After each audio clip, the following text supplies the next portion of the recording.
Cheers, legends. Sammy from Short and Stout Beer Reviews. We've got a big one tonight. A very big one. So, these guys, Mountain Culture, they release quite a few stouts in the winter period of the year, obviously. They did two with Bottle Logic that were huge. I've done them on the channel already, and I also may be doing them again soon with Adam from Mersey Beers and maybe Peter from the Clueless Drinker. Because when Adam was in Australia, I gave him 2 cans. So that's a possibility in the coming week or two. But anyway, they've got 4 other Imperial Stouts that I haven't reviewed. I've done a collective and just gathered them together because I was short on one of them, I think, or two. And yeah, it took me a while to get hold of one of them. So I wanted to get all 4 and do like a joint review of them. So yeah, it's going to be a pretty big sesh. Whether I do the whole of the 4 on the stream or I just do sort of half a can of each, we'll see how we go. But they're all 10% Imperial Stouts and they're all adjunct. Or maybe the last one isn't, I'm not too sure. But yeah, you've got like peanut butter, coconut, vanilla, yeah, all that sort of stuff. There was another one. I thought there was 5 all up, but one of them is a collab with a rum distillery, and apparently it's something they do every year. So that's like a separate stout. So yeah, I've got the 4 anyway. I'll show them off first. Cheers to everyone in the chat. I did say I was going to sort of do a stream like this tonight. So the first one is a Speculoos Imperial Stout. Speculoos is like your Biscoff, that sort of caramel biscuity sort of thing. I think it's Belgian. It's Belgian, French, or Italian. I'm pretty sure it's Belgian. But anyway, like it's a product. Biscoff's massive. And I think Biscoff is its own version of like Speculoos or something like that because it's like a trademark name. Because even on here it says something about not being able to use the name they wanted to. So yeah, that's going to be pretty cool. Be big, rich, and roasty with like caramel, extra caramel and biscuit, toffee sort of flavour. And then the second one is called Make Believe, which is a peanut buttercup imperial stout. So they've utilised. It says they've gone with chocolate and roasted nuts. So that'd be pretty cool. And then the third one is called Loop the Loop, which is a Lamington Imperial Stout. And Lamingtons are, I don't know where they're originally from, but Australia and New Zealand but they sort of both claim that they started here, but I don't know whether that's true or not. This one has flaked coconut, cacao nibs, and like a sponge cake. So that'll be pretty cool. Then the last one is called Moon Dust Imperial Stout. That's the style. The name of it's called Stardust. Pretty cool can artwork.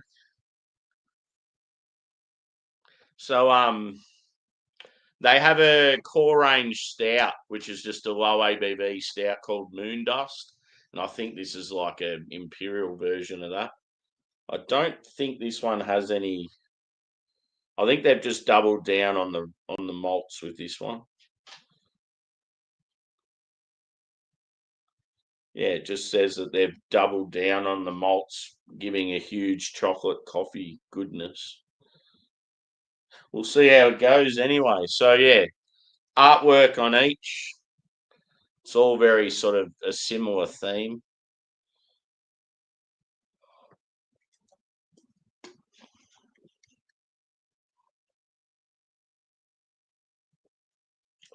It's amazing how long I've been sitting on them for. Normally beers like this, I'm just so keen to try straight away. One thing I've found though with mountain culture this year, I haven't been buying as much direct from the brewery because they've been making people buy stuff in like bigger amounts now, and I just find it annoying. Sometimes it's like I just want one or two beers of a style. And I will partake in my mountain culture foil wrap stout glass, which is very, very cool.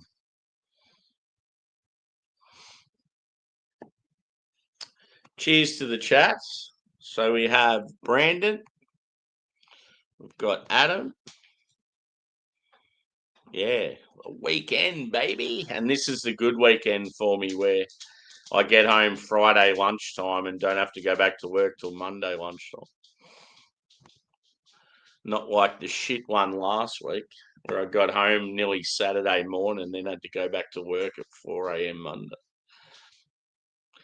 Cheers, Dan. Cheers, Hamish. Who's everyone's pick for the footy tonight?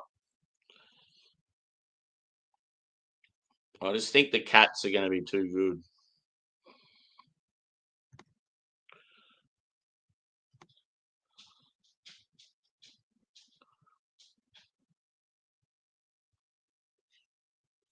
Yeah. Yeah, we'll talk about it tomorrow. I'm still a possible chance of going to Melbourne.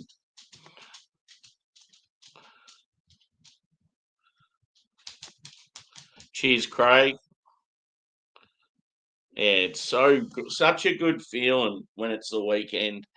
It's like tonight. I was just like, I just want to have some good beers and just chill out and talk shit on here. So I was like, fuck it, I'm going to do an epic review where I do 4 big beers and it's going to go for probably at least 2 hours.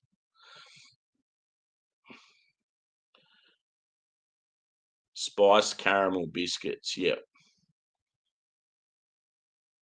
Yeah. Oh, okay. Netherlands. Yeah. Yep. What did I said it's either Belgium, French, or Italian. Yeah. Italian's fucking Nutella, isn't it?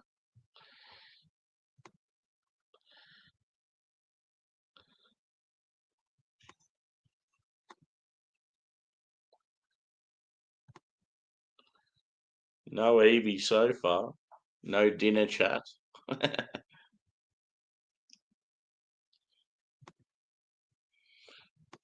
I had some leftovers of my stir fry.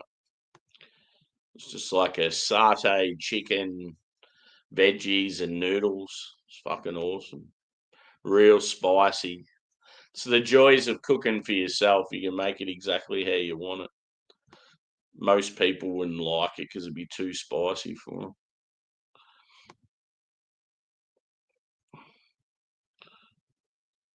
Yeah, good call. The music sounds better with you. That's the one where isn't there a kid flying a plane around in the film clip?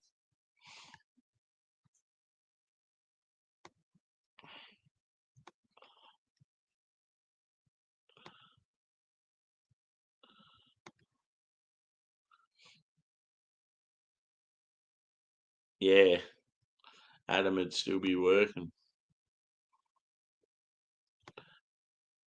Cheers, Juzz. Yeah, boy.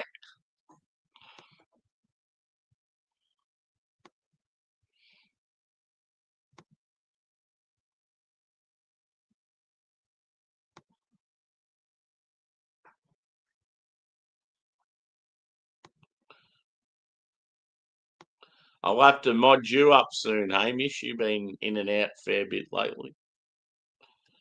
Good form, bro. Welcome to the community, even though you're new here.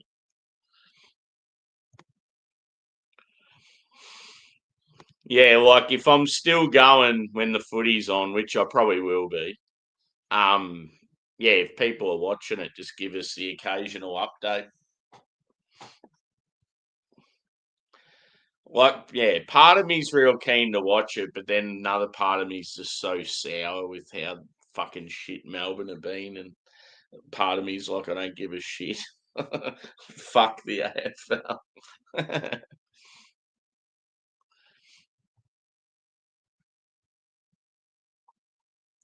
Yeah. I'm happy to talk about Premier League or whatever you want. It's the joys. I follow sport everywhere. I mean, there's some sports I don't really follow, but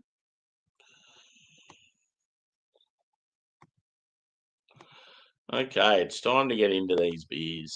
Good to get through the intro chat. Apologies if I miss chat later on because I'm going to. Yeah. Yeah, that's probably what I'll be doing, dude. I'll just have it going on the tally in the background. I'm having homemade pizza. Cool. What do you got on it, dude? It's good when you do homemade shit. You can sort of mix it up a bit. Do some combos that they wouldn't dare try in the pizza shop. Cheers, Evie. Sorry, mate. I think I skipped over your message. Okay, it's time to pour a drink. I'm a thirsty boy. I've been home for friggin'. I've been home for about 5 hours and haven't had a beer. What's wrong with me? No, I pretty much knew I was going to do this video, even like during work today. It was like I was thinking about it. So let's go. What was the first one again? Speculoos. So as Adam said, it's like a spicy. Was it a spicy caramel biscuit? Is that what you said, dude? And I've got these at sort of in between fridge and room temperature. So they were in the fridge, and then I got them out about probably 2 hours ago or something.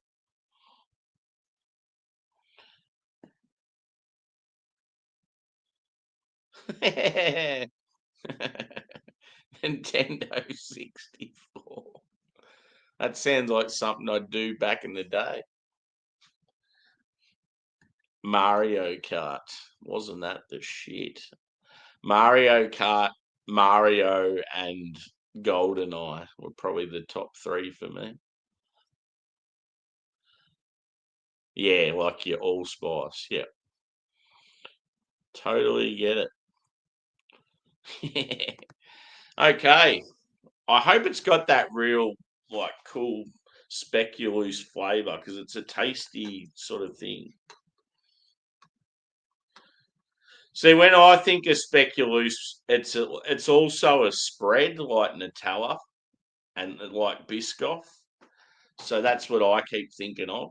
So it must be like a spread that's based on the biscuit. What I'll do, I can use the Mountain Culture logo as a guide as to where to pour it. So I'm going to go sort of around that area with each one, which is a decent pour. Or should I go halfway up the Mountain Culture? Yeah, fuck it. It's a big can. They're 500 ml cans, so I may as well go a fair hog of it. I'll go halfway between Mountain and Culture. Coolio. Because, yeah, I wouldn't mind taking photos of these afterwards. So there we go. So, yeah, pours like a dark chocolate colour. The head is very dark as well. I would say like a tan. Probably a three finger head. Quite foamy. Looks really good, this beer. Light carbonation. Body medium to full. And yeah, let's go with smell. Oh, hello. Hello, you. Oh, that smells magnificent. Wow. Yes.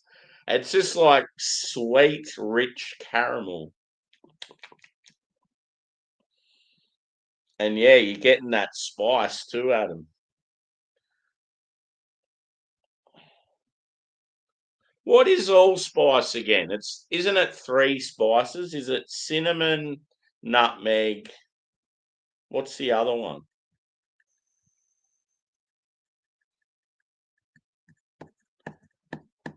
I'm drawing a blank.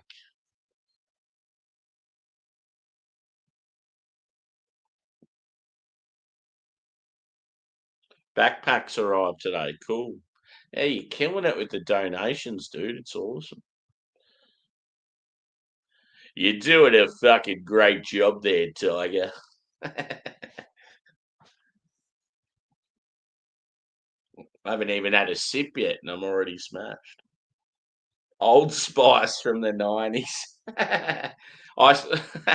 At work today when we were leaving, I sprayed a bit of the old Brute. I've just got like shitty old Brute's all right, I guess, but I just use that for my work deodorant. And one of the workmates comes through, and me and one of the other ones were talking. He goes, "Ooh, someone smells all right." And I said, "Yeah, mate, good old $5 Brute."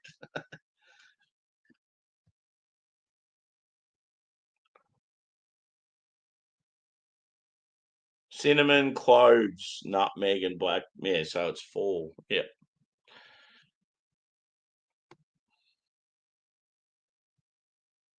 Brute. Your dad liked the old Brute. Yeah, it's good shit.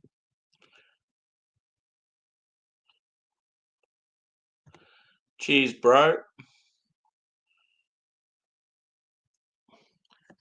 Yeah, it's a bit of a mix, I think. Everyone can let you know. Okay. Still haven't sipped it yet. Yeah. It'd be frustrating because you'd be just wanting to get out there again. Hopefully, I can make this one, bro.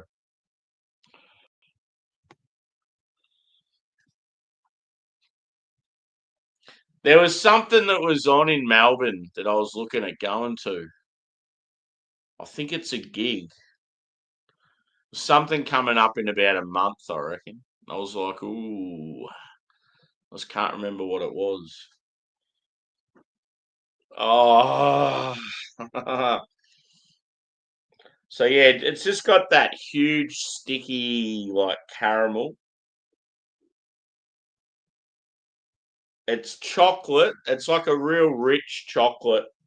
It comes across as milk chocolate because the caramel's so like sweet, but it's probably more of a real dark roasty. I'm not getting any coffee. And yeah, you're getting like a sort of a pastry, biscuity sort of vibe as well, like fudgy.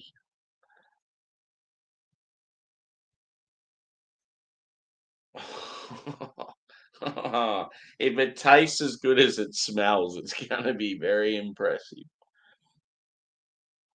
But yeah, I feel like it's yeah, huge spice, but like there's not just one or two. It's like you're getting sort of a heap of different spices. Sweet dude. I'm probably on the Hawks, but I just think the Cats will win it. I'd be cool to see the Hawks in the granny just because it's someone sort of new. Cheers, boys and girls. Please be delicious.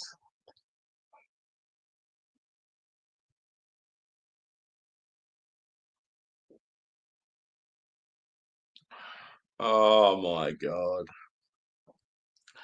Yes. that, that is a fucking belter of a start. Oh yeah, the flavour just keeps lingering. It's extremely rich and roasty. The sweet caramel toffee things there, but not as much on the palate. You just get this fucking massive smack of roastiness. Like it's an adjunct stout, but it tastes like a huge Russian Imperial stout. It's definitely not for the faint of heart, this one. The flavour just keeps lingering. It's like it won't go away. It's brilliant.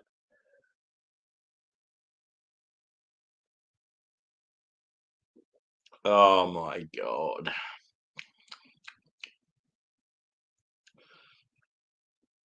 I've had some good stouts this year. Probably not as many as other years, but yeah, this would definitely be up there. I don't want to get too carried away though. It's beer one of four. Just the base. It it feels like it's got about 45 different like complex malts in it. It is just so banging. Such a huge like backbone. They must have made it so big just to accommodate having like the speculoos in it. I can't believe it's only 10%. Just the flavour in the malts, it feels like it should be about 14, but it's not like overly boozy.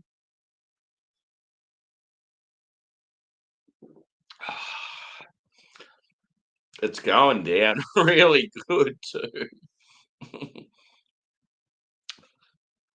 Cheers, Adam. Yeah. Let's be honest, even if they lose, you will be. We're not here to fuck spiders.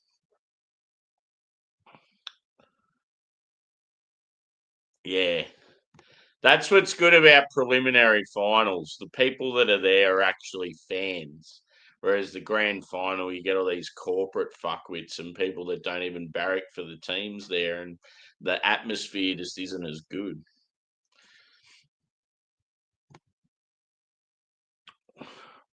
Raiders is in Canberra.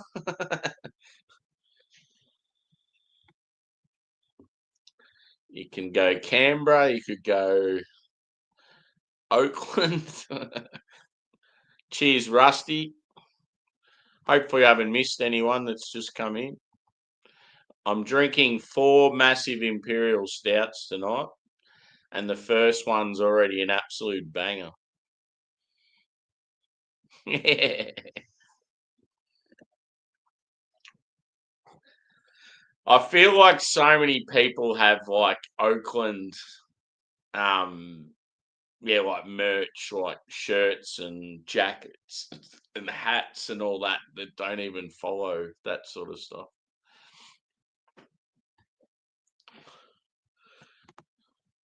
Cheers, mate. Hope you're well. I think you're new here. I'm not too sure.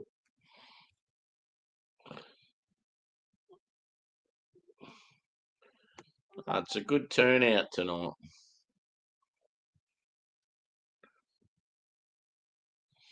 Hit the old thumbs up too. Let's get the as someone in the US says, let's get this shit bumping.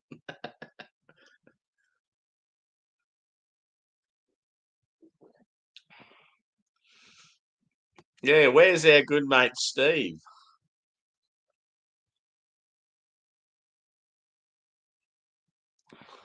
Yeah. Yeah, it's good to see.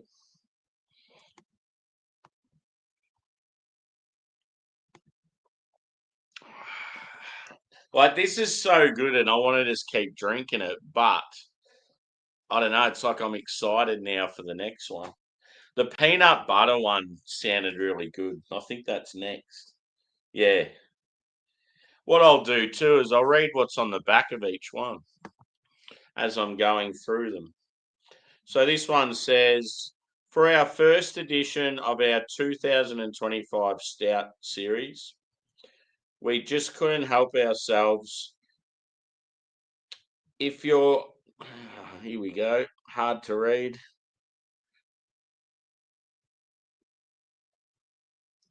If you're reading this, then it would appear that couldn't, you couldn't either, as in waiting for yourself. We've taken the flavour of the mouth and God, I sound like I'm stupid. It's just so hard to read. We've taken the flavour of the month and infused it into our signature Imperial Stout base by adding a literal trolley load of Belgian speculoos cookies, crushing them into crumbles, and letting our Imperial Stout base sit on them until they completely dissolved and fermented. Each luxurious sip is filled with rich dark chocolate and those sweet spice speculoos cookies, whose name we haven't paid the registered trademark for, so we'll just say they rhyme with Miss Scott. It's pretty cool. And then it says contains milk. But yeah, sick as can artwork.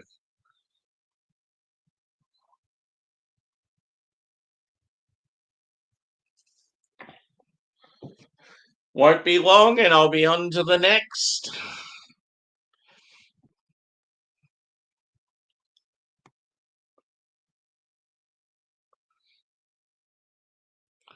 Don't you be knocking my flag, bro.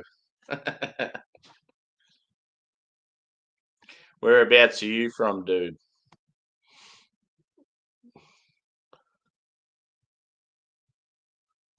Yeah, in the one coming up there is. There's salted peanuts. It's called a peanut buttercup stout. Yeah, the artwork's unreal. Get some nuts.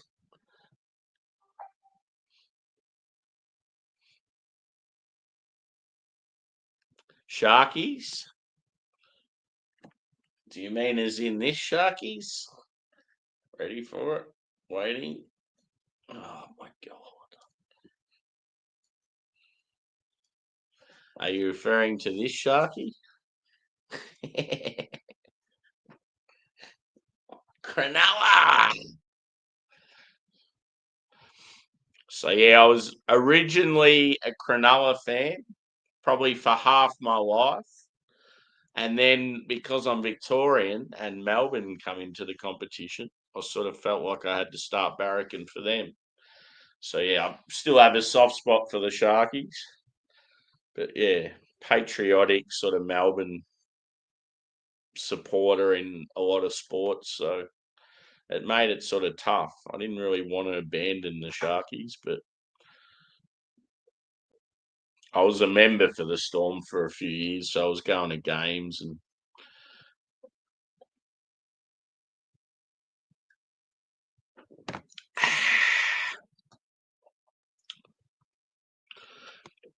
ooh, that last sip, I got a huge yeah, huge sort of caramel and peppery sort of note.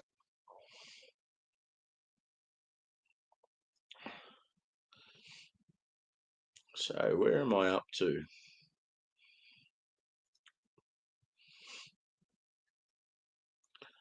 Bateman's Bay. Oh yeah, I know where that is. I remember me and a mate picked up a car in Sydney, a family vehicle, and when we were driving, I think it was when we were driving there. I think we stopped in Bateman's Bay and stayed the night because we were trying to get as far as we could driving from where we were and whatever time, and yeah, it just got too late. Hey,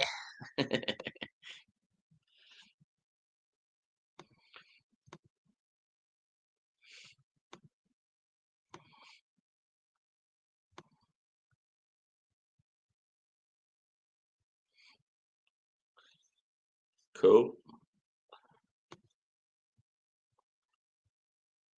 Born in Canberra. Yep.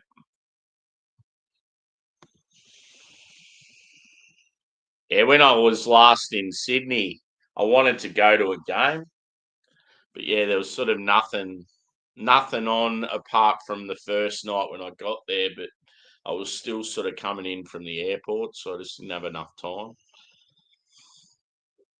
I would have been happy to go watch anyone. But yeah, it's cool going to games out in the burbs. It's like AFL though. They don't have as many out in the burbs like they used to. Slurp.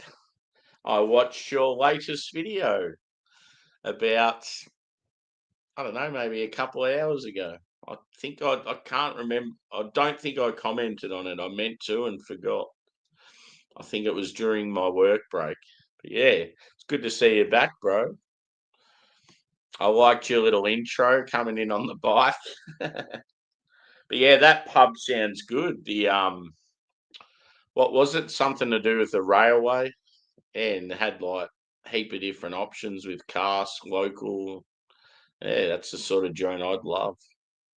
Good to see you, mate. Ginnivan. I love when he ruffles feathers. Yeah. Yeah, well, when I went there, I went to a gig.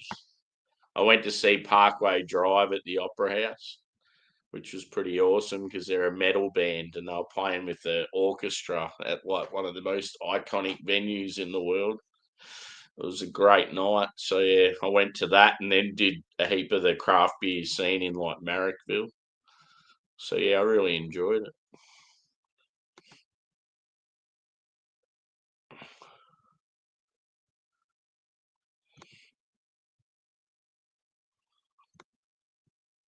Cheers, Paul.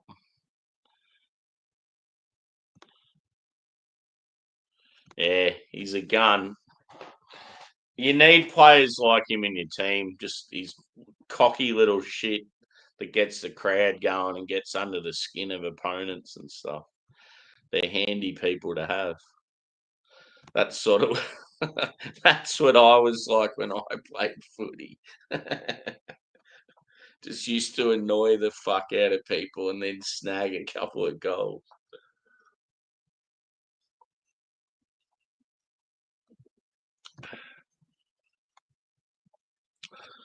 Oh, this beer is glorious.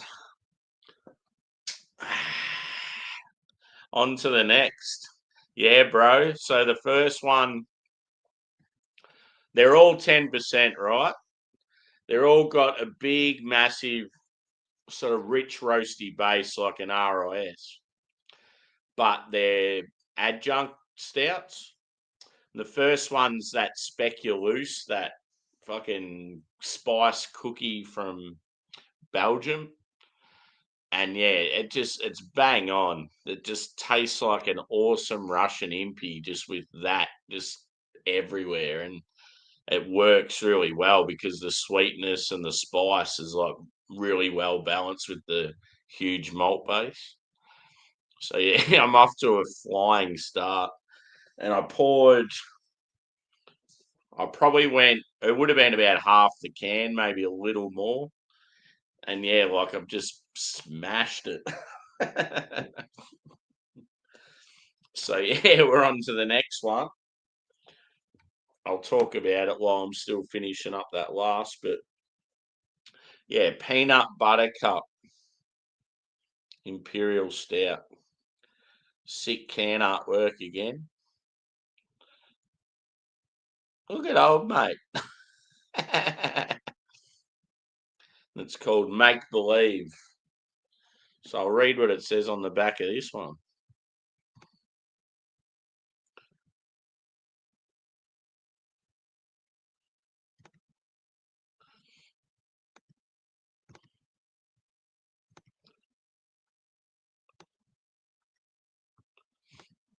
Yeah, for sure.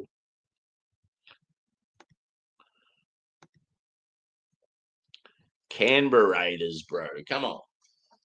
So this one says, let's hope I can read this a bit better. For the second Imperial Stout in our 2025 Stout series, we found ourselves smack bang in the heart of winter, needing something extra warming to beat the cockles.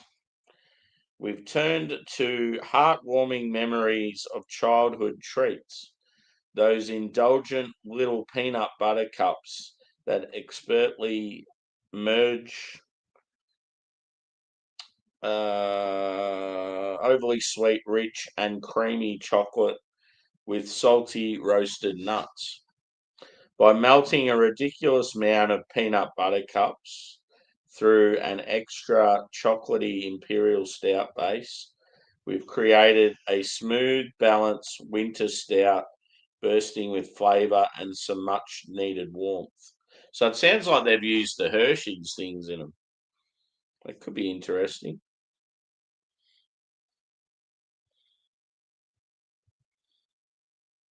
Salty nuts.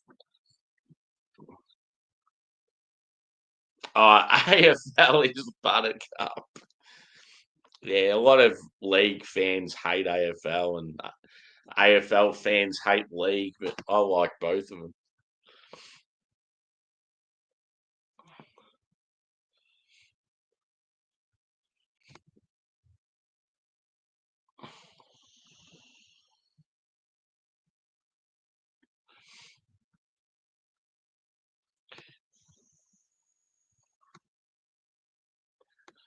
It's okay to like both. You can actually like both.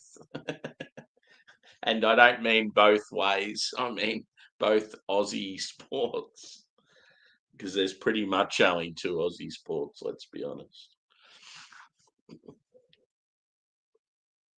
Oh, caramel baby. You are fine.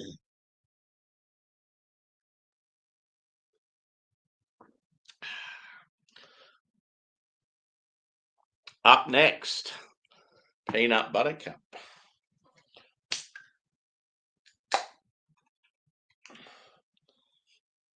I'll try and get it about the same measurement as the last one. So, yeah, contemplating going to the city tomorrow. Just had a few things I wanted to do, mainly beer involved, but this could obviously hinder my my wake up.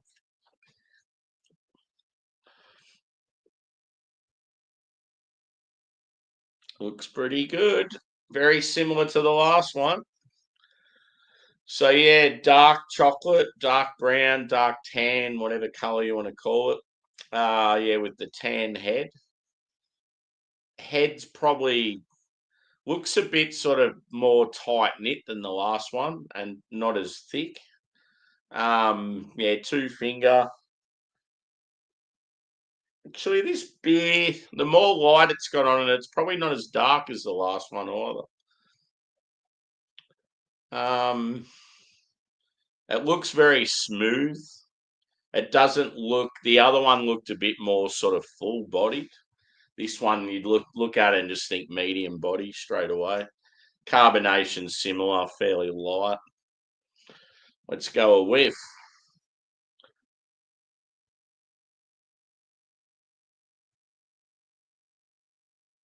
Definitely get a peanut smell.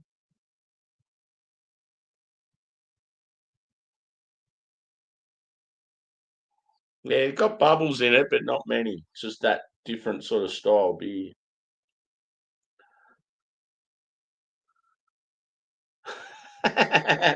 Yeah, St. Helens are league, aren't they?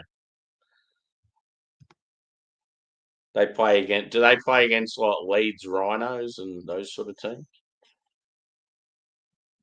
You'll get some ex NRL players playing in that league.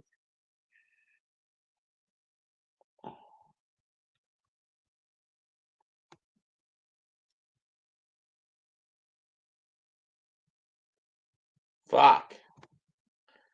Ooh. How pumped would you be if you're a Hawks fan? And you know what, Brandon? The reason why the Hawks are killing it is because they get these fast starts and teams can't catch up. So they're doing the exact same thing again. God, imagine that such a young team in the granny. Just watching the last few weeks of footy, I would have thought Geelong were the team to beat for sure, but there you go. I mean, it's still early, so. And apologies to those out there that have no idea what the fuck we're talking about. Yeah, cricket's good. I played cricket most of my life as well. I'm not into it as much as footy, though.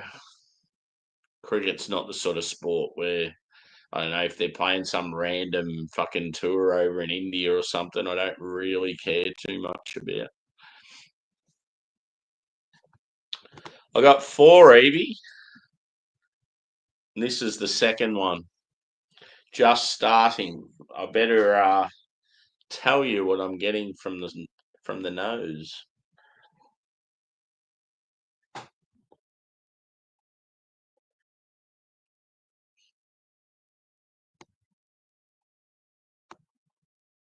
So it doesn't smell as roasty. It did say on the back something about a more chocolatey base. So they're probably, maybe the malt base in the beers isn't all exactly the same. They might sort of change it up slightly. Because this one tastes sort of, it's more like smooth, delicate sort of chocolate. It's not like real roasty and in your face. The last one was just like boom, RIS, whereas this is just more sort of decadent.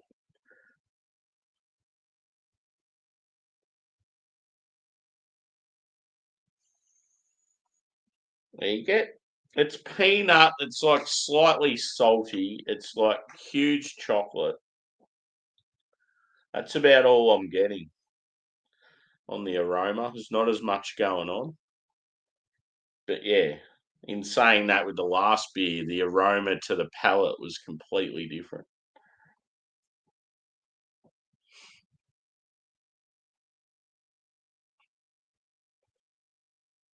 Yeah, I couldn't give a shit about NBA these days.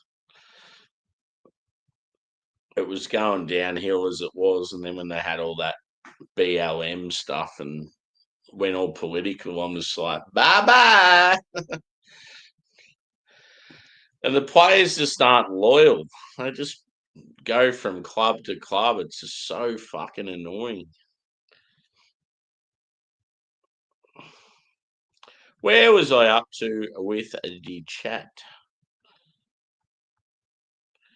Yeah, fucking oath, dude. I love it. I won 32-1 last week.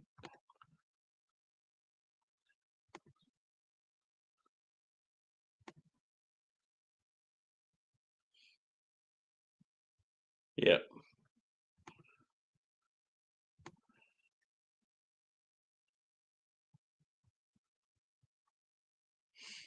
Okay, let's have a sippy roo. Cheers, boys and girls. If you're having a drink right now, cheers. If not, hopefully you're having one or partaking in a little smoky over the weekend. If neither, I hope you have a good meal or some chocolate. Does anyone in the chat or know of like family members or partners or friends that doesn't like chocolate? You'd have to think, as far as like popularity of something goes, chocolate would have to be up there as one of the greats.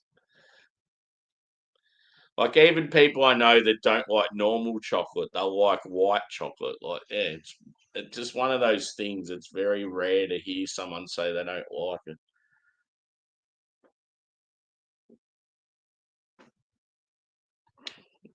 Doing a solo stream of 6 beers. What are the beers, dude? It's pretty cool. Sounds like something I'd do.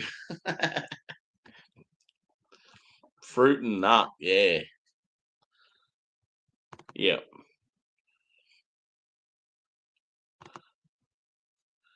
Who gives a shit about chocolate? Is that what you're saying?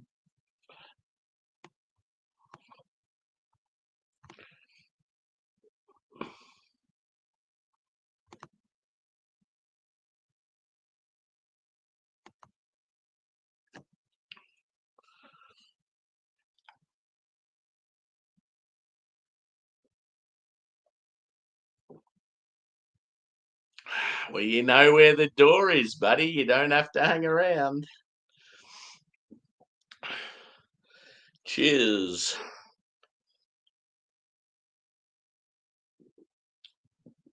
We're just here having a nice chat, bro. No negativity.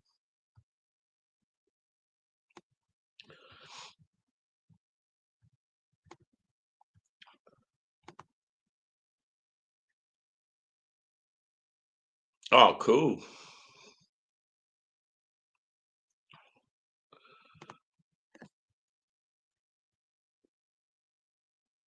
Whew. This is good. Certainly not as rich and roasty, but it's like good in another way. It's very, very smooth and decadent.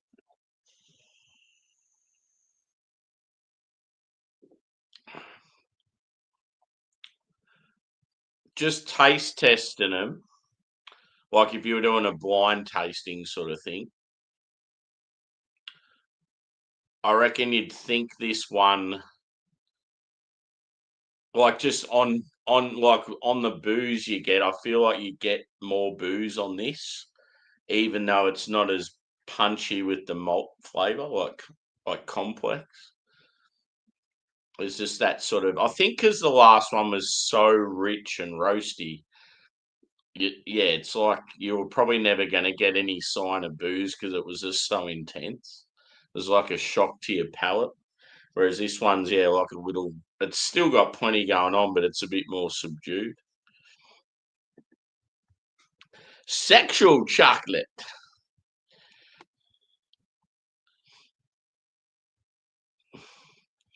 We had a metal festival here in Australia called Soundwave.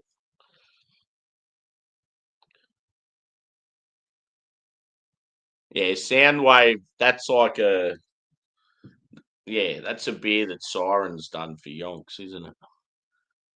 10th anniversary series. Yeah. Wasn't it like a core range beer for them?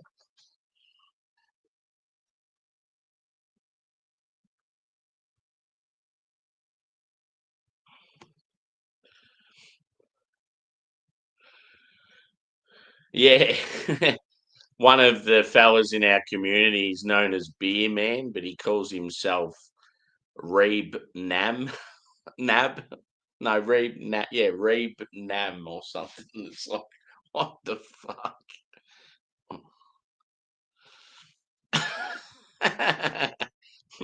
Hamish got done for shoplifting.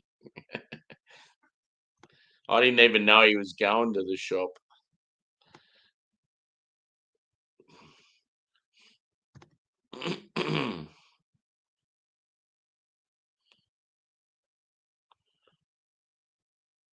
Hawks fans booing Smith. Yeah.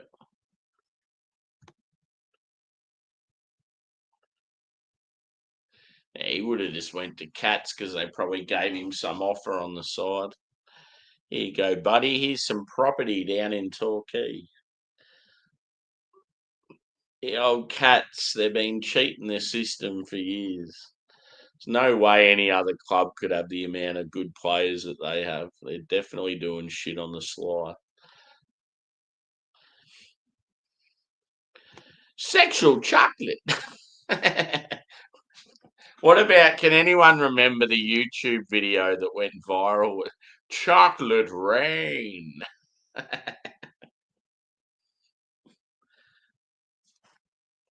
It's like an African American fella singing some random song, Chocolate Rain, and then he'd like pull his head away from the mic to take a breath.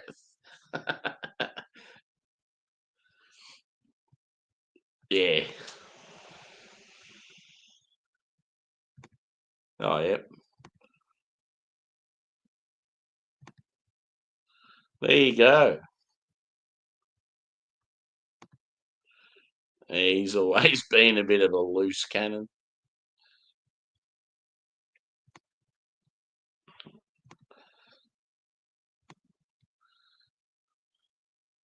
Good thing with Storm is we offload players and we just have such a strong culture at the club. The young ones come through and they play real well. Like also, it's a bit like Sydney Swans in the AFL. The teams aren't in the spotlight; they're in other cities where they're not as popular. Sort of helps the culture at the club.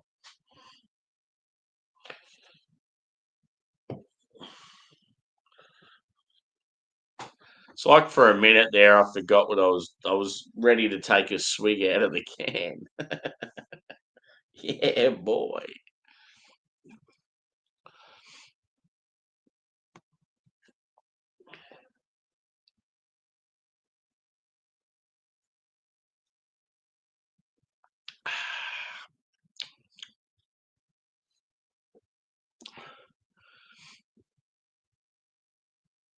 Quarter time, 22 versus 9. Cool.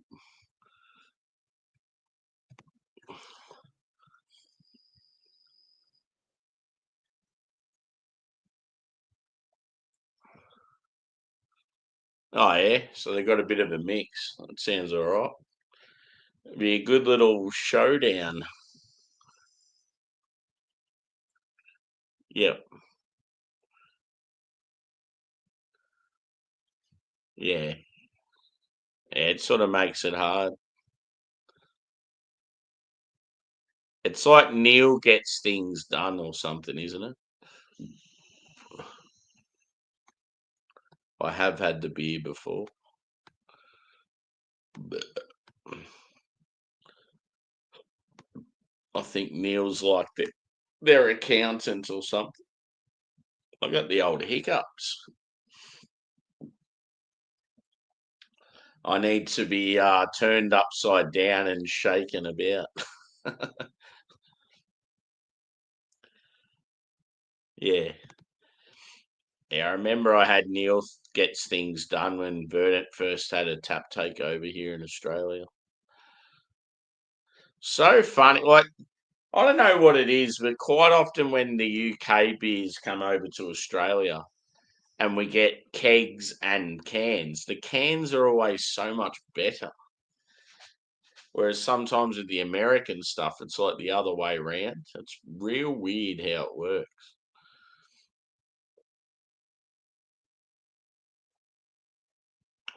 Oh, they're doing more equilibrium here in Australia again soon. And the bar that's doing it is one of the bars that's been fucked over many times from their shit quality canning and stuff. So they're taking a huge risk. I bet you it'll be the one event where I'm like, nah, I'm not taking the risk and going all that way to go there. And I bet you the beers are real good. Because when Equilibrium are good, they're fucking sensational. But there's just too much risk. So many times myself or people in the beer community have had their shit and it's been oxidized. I'll never forget the time where I drove 3 hours to go to one of their tap takeovers and the kegs had just arrived the day before and they set them up on the morning and they were all spoilt but one. Fuck, I was annoyed. The cheese! Branded.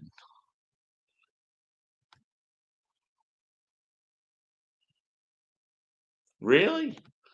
It's not bad. It's probably a good thing because it's so fucking expensive.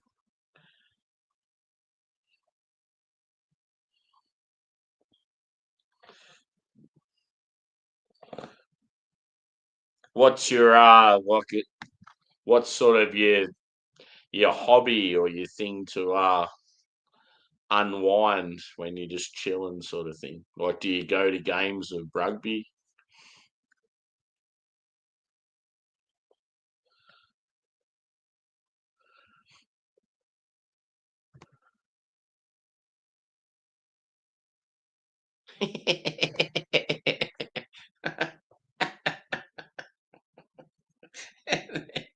and then and then he sends Costanza in there to go get it.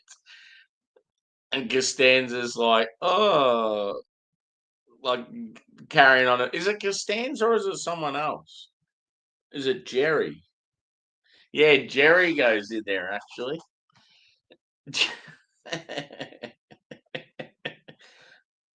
I think Jerry goes there first, and then George goes there the last time. Fuck, that's funny. Such a good show. One thing that's a bit of a shame at work, the two guys on my crew that I've just started working with, both real good blokes, but their TV and movie stuff's more like sci-fi, and it's just something I'm not really into. So I'm there going, "Oh, have you seen this Ricky Gervais thing, or have you seen that movie with Will Ferrell, or yeah, just talking about anything else?" And they're like, "Nah, I've been watching this Star Trek and this and that," and I'm just like, "Fuck." So I remember I quoted something from Seinfeld the other day, and not one of them knew what I was talking about.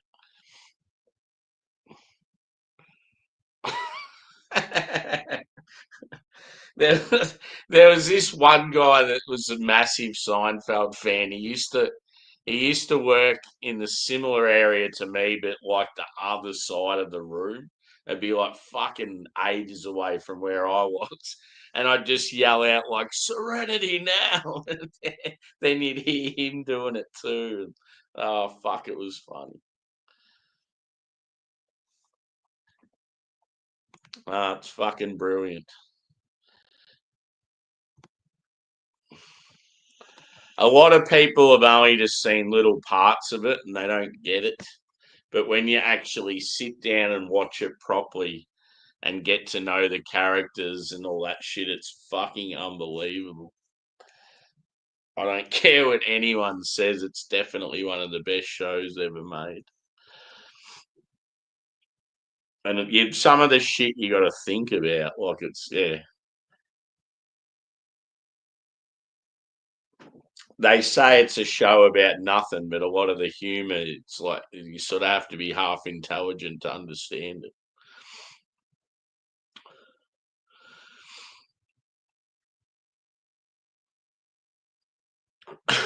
You're through, soup Nazi. No more soup for you. Next.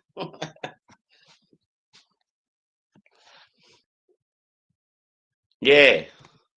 See, you're probably like I was like when I was about 20 years old, Adam. Whenever I seen Seinfeld on telly, I just I didn't get it because I'd watch it for about 5 minutes. I'm just like, this is shit. Like, why is everyone find this funny? But then it was sort of like almost like I just went, nah, I'm going to force myself. I'm going to sit down and watch like 4 episodes in a row, and then I can be a fair judge of it.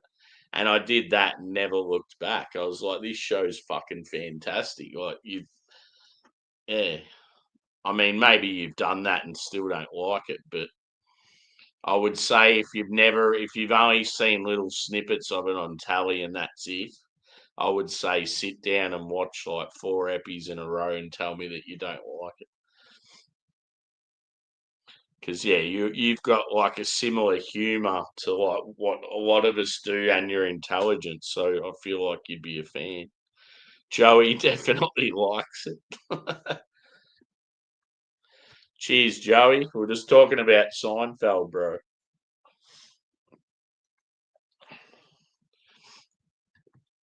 Joey's had some people from Seinfeld on the show.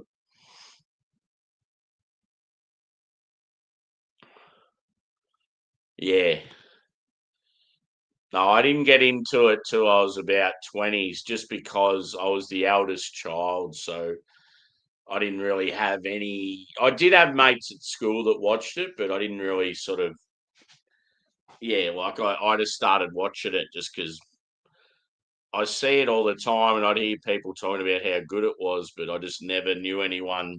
Like, I didn't have family or anything that watched it. So one day I just went, fuck it, I'm going to sit down and give it a go. I do that quite often with music.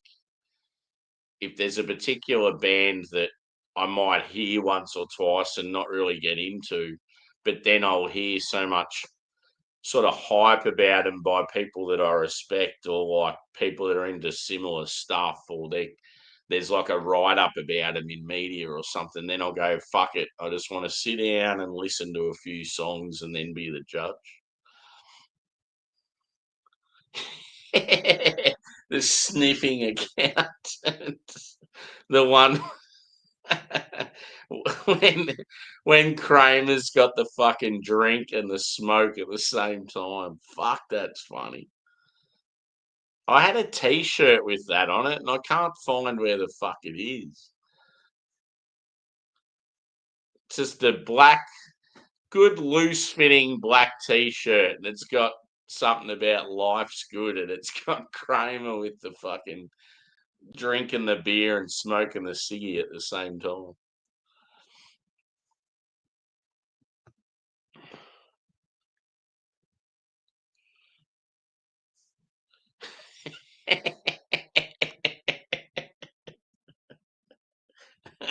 Yeah, and doesn't it all come down to that fucking sweater that they're wearing? He's like allergic to it, and they're wearing it every time he's hanging around. That's why he's fucking sniffing. Oh shit!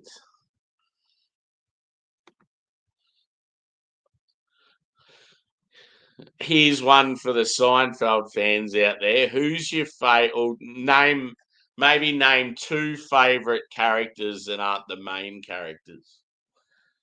For me, it's Frank Costanza and probably Putty, Elaine's boyfriend. Fucking awesome.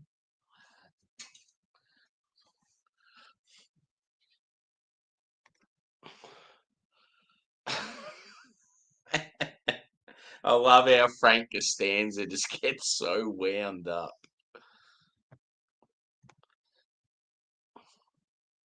Yeah. Yeah, there'd be a lot of people that would say Newman. There's a guy at work that looks like Newman every time I see him. Because when he's in his work gear, he doesn't really look like him, but you see him like just dressed normally. And it's like, fuck, it looks like Newman. I want to see him in a postal little suit. Yeah.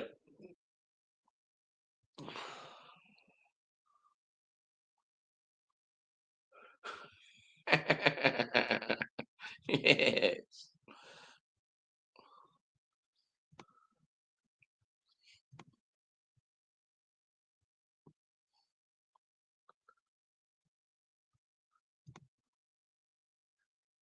He's only in a couple of episodes, isn't he, Jackie?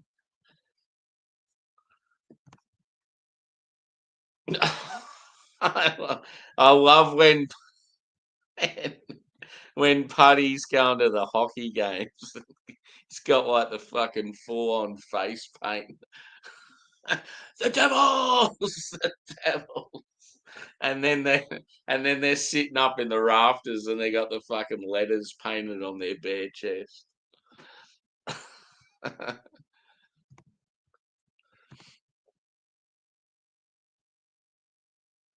Yeah, one of the funniest intros though. It's got to be people forget about it, but there was an intro where Jerry goes away and Kramer stays in his house. And Kramer's living the life of Jerry. So he's like pretending to be Jerry as a stand up in his like living room. And oh, it's so fucking funny. He takes that bike off the wall and he's riding it around in the apartment. And cheers, Rob. Good to see you, brother. Doing 4 big impy stouts, mate. But we're just talking shit as well as what we're doing. Currently talking about Seinfeld. So yeah, they're all 10%. And they're all got a huge, like, sort of complex malt base.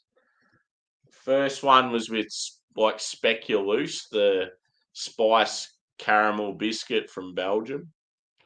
And yeah, that was absolutely banging. It was like a Russian Imperial Stout, but with like a sweet spice caramel sort of like, yeah, feel to it. And this one's with Hershey's peanut butter, the little treats. It's good, but not as good as the first one. It's probably a bit more subdued. I love that first one just because it was so. And then the third one, which I'm about to crack, is based on the Lamington.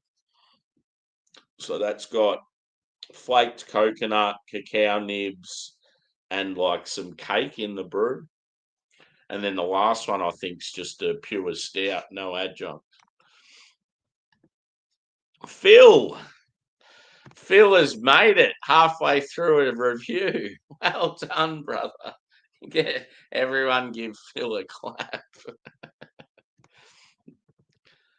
The last couple of times he always gets here right at the end. I'm like, oh, Phil. Hopefully I haven't missed anyone. Jesus, I've missed some comments.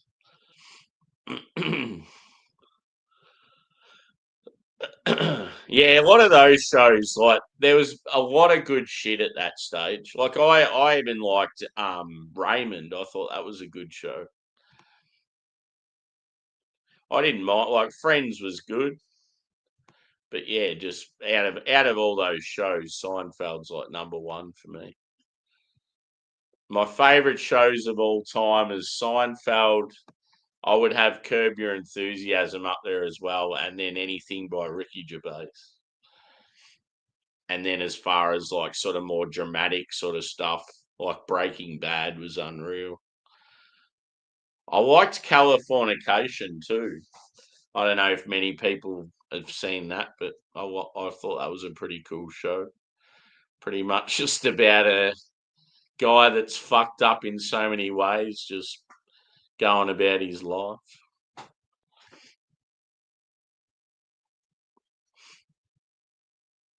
Banya. Oh no, I forgot about him.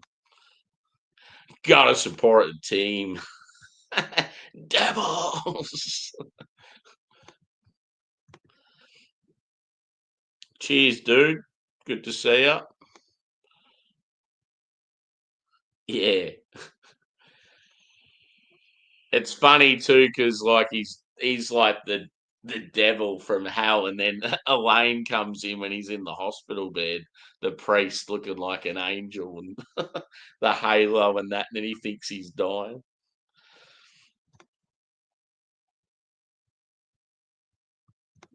Cheers again, Rob.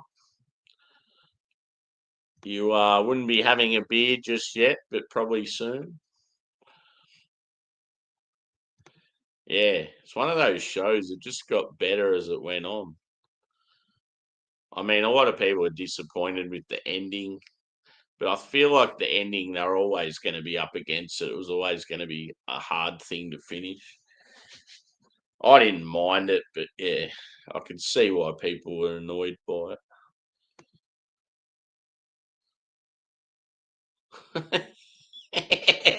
Yeah, that's the exact thing I'm thinking about. What's the deal with politics? Am I right? Am I right? Yeah. Fuck, that's good, that intro. Yeah, he gets on the bike and he's riding it round, and then what else does he do? It's just so funny. Like it's about a minute of just pure joy of Kramer being Seinfeld.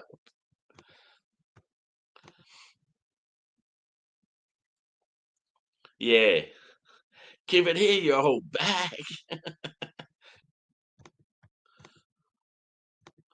Uh-oh, cats are coming back. Yeah, for sure. I like they do quite a few stouts during our winter time, but this was like a series of four. I think they brought them out. I don't think it was every week. I think it was every fortnight. So they brought out the four over 2 months. And I had three out of the four, and I just found there was one I found really hard to get. It sold out really quick. So I was just like, I'll wait till I get all four, and I'm going to do all four of them together. they've done other ones. They did like collabs with Bottle Logic and one with a rum distillery, and I've already done them on the channel. Actually, I haven't done the rum distillery one. It's in the fridge. But the Bottle Logic ones, Adam got two when he come over here, so we're going to do them again at some stage.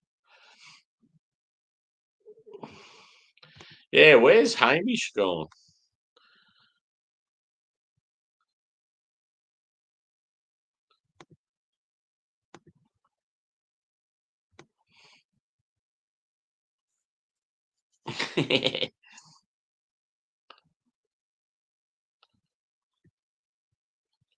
Raymond's brother is funny as fuck.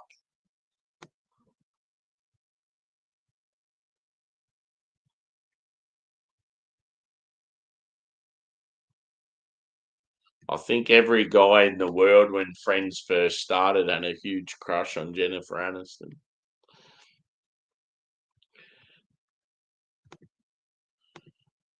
Yeah, I'm not into like sci-fi stuff at all.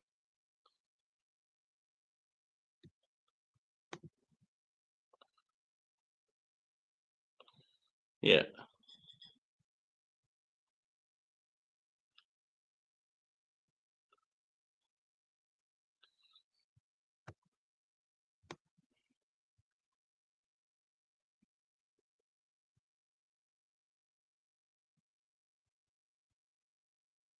There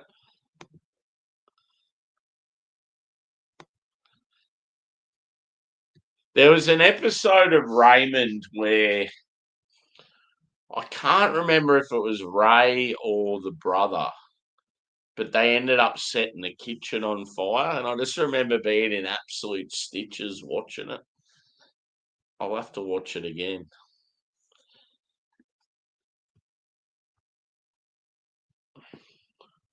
Yeah, Home Improvement was good.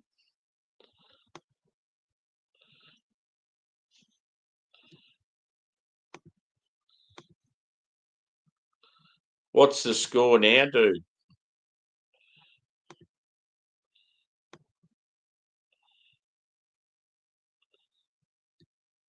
Yeah, 36-21. Yeah.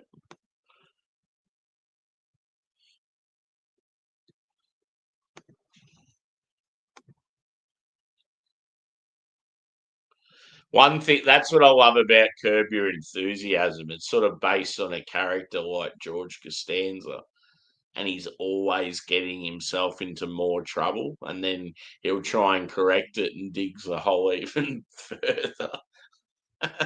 Just says the most inappropriate, fucked up shit.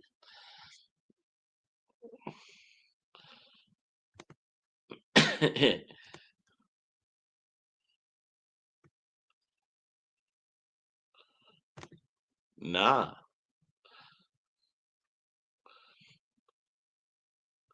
there you go. Jeez, not the Apex gang.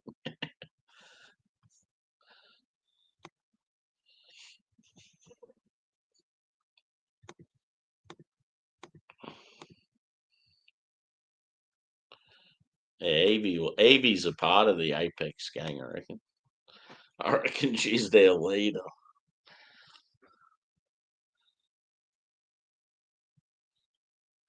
Oh yeah, I forgot about yeah, that's brilliant, that one. And he feels like he's being used.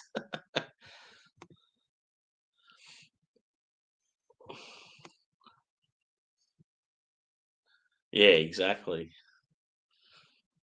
Hence why it's a very similar character.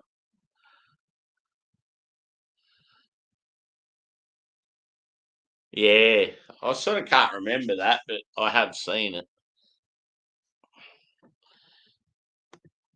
Yeah, like most Raymond I watched, I thought it was brilliant.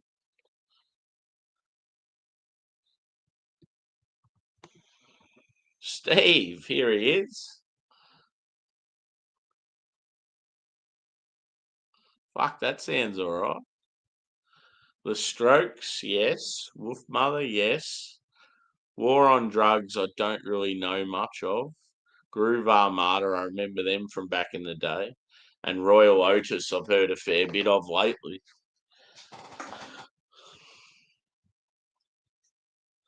War on Drugs, are they indie? Wolf Mother are always sick live. They're good as.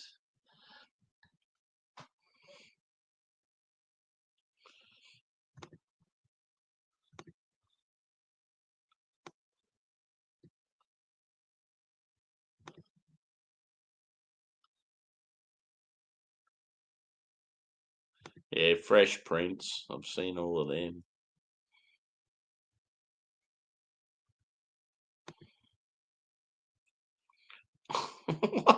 What do you keep going on about the ribbon for? Yeah.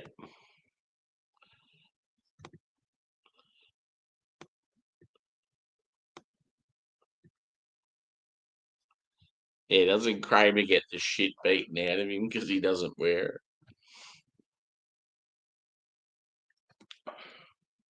So yeah, hit the old thumbs up, peeps, if you haven't already.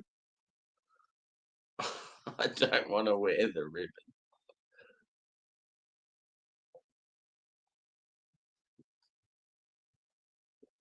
Yeah.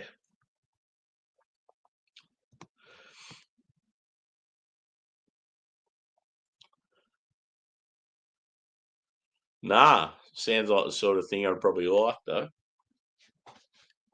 There's just so much shit out there that you know you'd love, but you've just never come across it.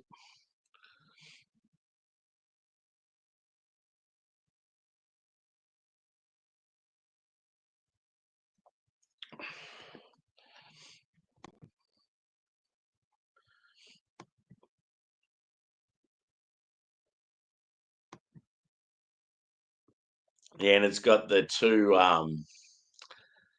two gay dudes that pinch they pinch some sort of furniture.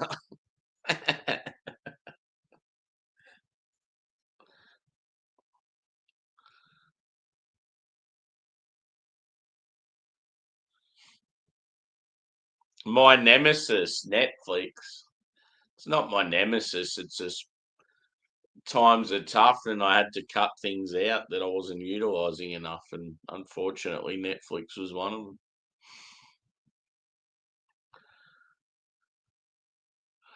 Can't, Hamish. Where have you been? Everyone's been worried that you got picked up by the Apex gang. They were concerned about your safety. They thought you might have acquired a baseball bat and went and got yourself some Gucci slides and a BMW.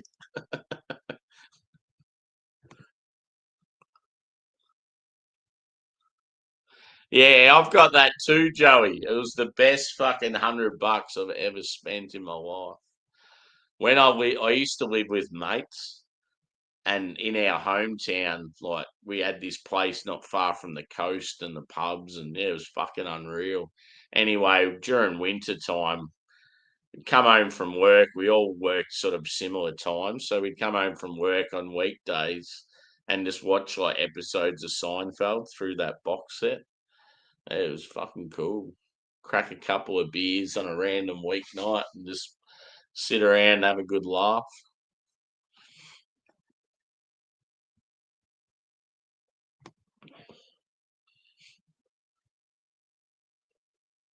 Yeah, bloody oath. Uh-oh. Yeah. Yeah, it had magnets in it.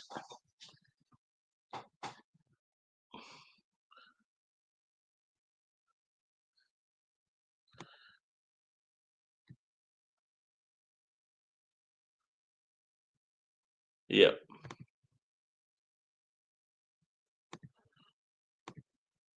So you're still working for your dad off the clock there, Hamish.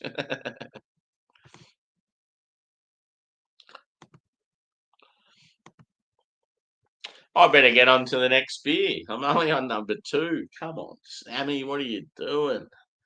Jesus.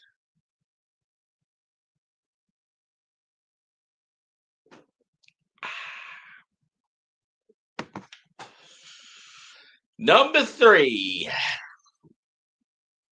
Lamington.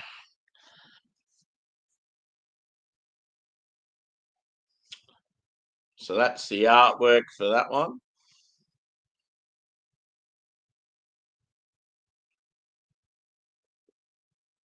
Loop the loop. This one says, for the third Imperial Stout in our 2025 Stout series, here's a pastry stout that's been looping around our minds for far too many years. We're finally making our dreams a reality and bringing an Imperial Lamington Stout into the real world. We've seamlessly, what does that word say? I think it's merged. It's got a bit of a dint in the can where it is. We've seamlessly merged our Imperial Stout base with everyone's favourite country bakery treat by letting it rest on a generous amount of flaked coconut, cacao nibs, and supermarket sponge cake. Enough to make our accountant let out a little yelp when we when we handed her the receipt. We think you'll agree it was worth it. Let's do it. Lamington boy.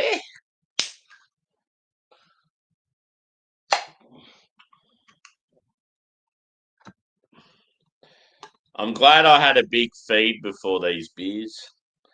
Otherwise, I would have been cooked, I reckon. This one looks very oily. Oily boy.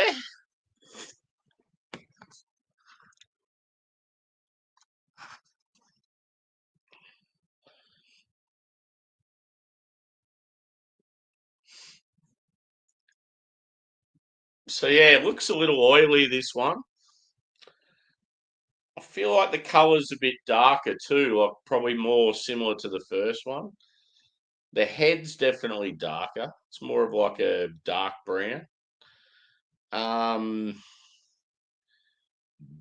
I'll say medium body again. Light carbonation. Let's go with. Yeah, I had a very spicy stir fry, Evie. It was like satay chicken with veggies and noodles and a shitload of chili.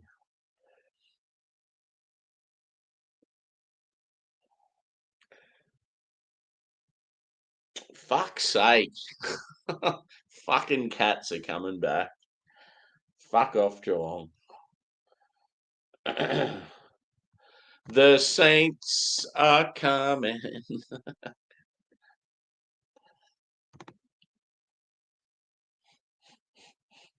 Coconut? Yes.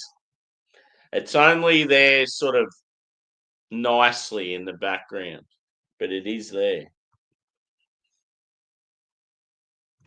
Yeah, like dark chocolate, coconut, biscuit.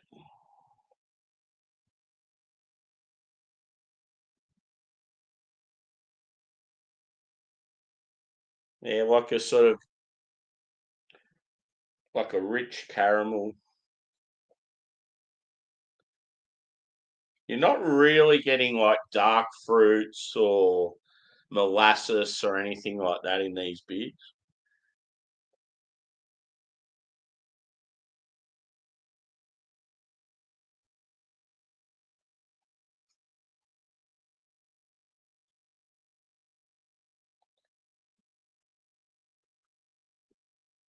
I got a dog named Chili. Is that what I just read? That's pretty cool. Yeah, chili's awesome. I love hot food. I fucking love it. I actually want to do some hot stuff on the channel. Maybe just as like, I don't know, I was thinking of doing a panel if people were interested where we just do hot chilies and like maybe you do three or so, start off with the lighter ones and then work your way up to the Reaper. You just got to eat them whole. Challenge ourselves. There's a couple of people that were interested when I said about doing it. Yeah, exactly. We want the hawkers to be in there. Because I'm from country Victoria, everyone goes for fucking Geelong. So it's like, I want to see someone else in the granny.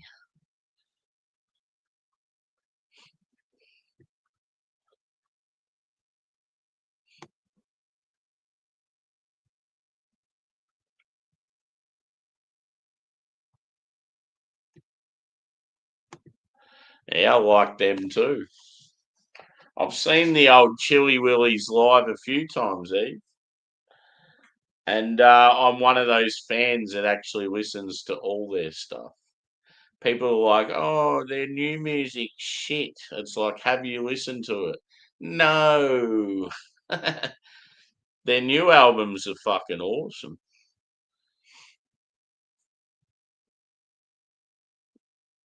It's great having John back. He's a fucking absolute gun. Unreal guitarist, great like harmony singer. Helps out with lyrics. The band is so much better with him back.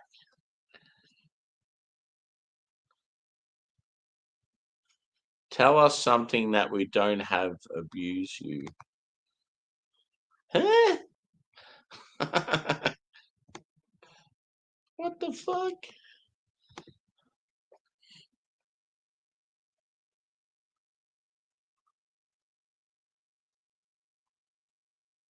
Yeah. Oh, tacos.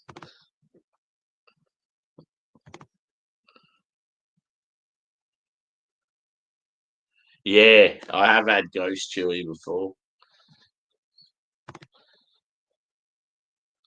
I've had most. I've had Reaper in food, like I've had it in heaps of stuff, but I want to eat a Reaper whole, like just a fresh Reaper. Just eat the whole thing and see how it affects me. Because you see people just get absolutely wiped by it, and then you see others eat it like it's not that bad. So I just want to see how I go with it.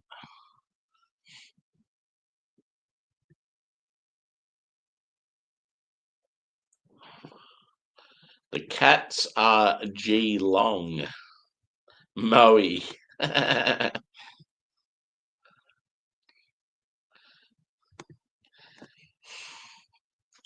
Definitely. I definitely feel it'd be easier for you guys if you had the Hawks because they don't have that finals experience. But when the Cats are up and about, they're going to be hard to beat. The Hawks have just been playing on the edge, sort of thing. They just got a good, young, fast sort of team, but they don't have. They've got fuck all finals experience, and they're the sort of team that could come out and lose by fucking 10 goals after playing well the week before.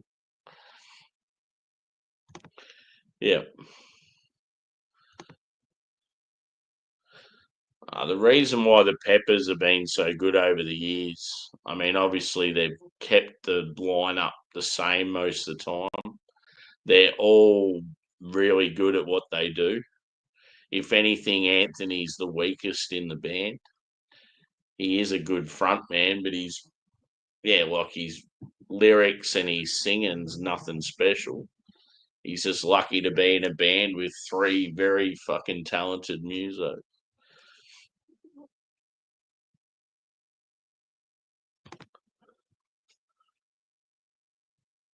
Cool.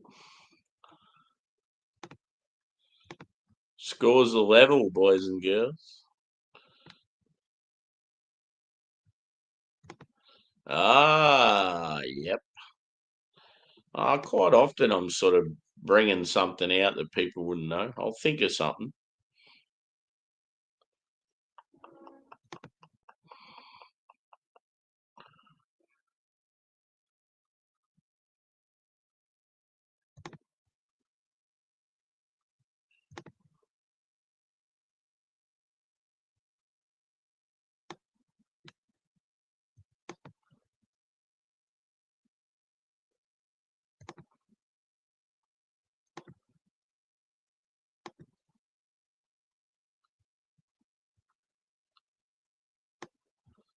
Okay, here's one for you, Hamish.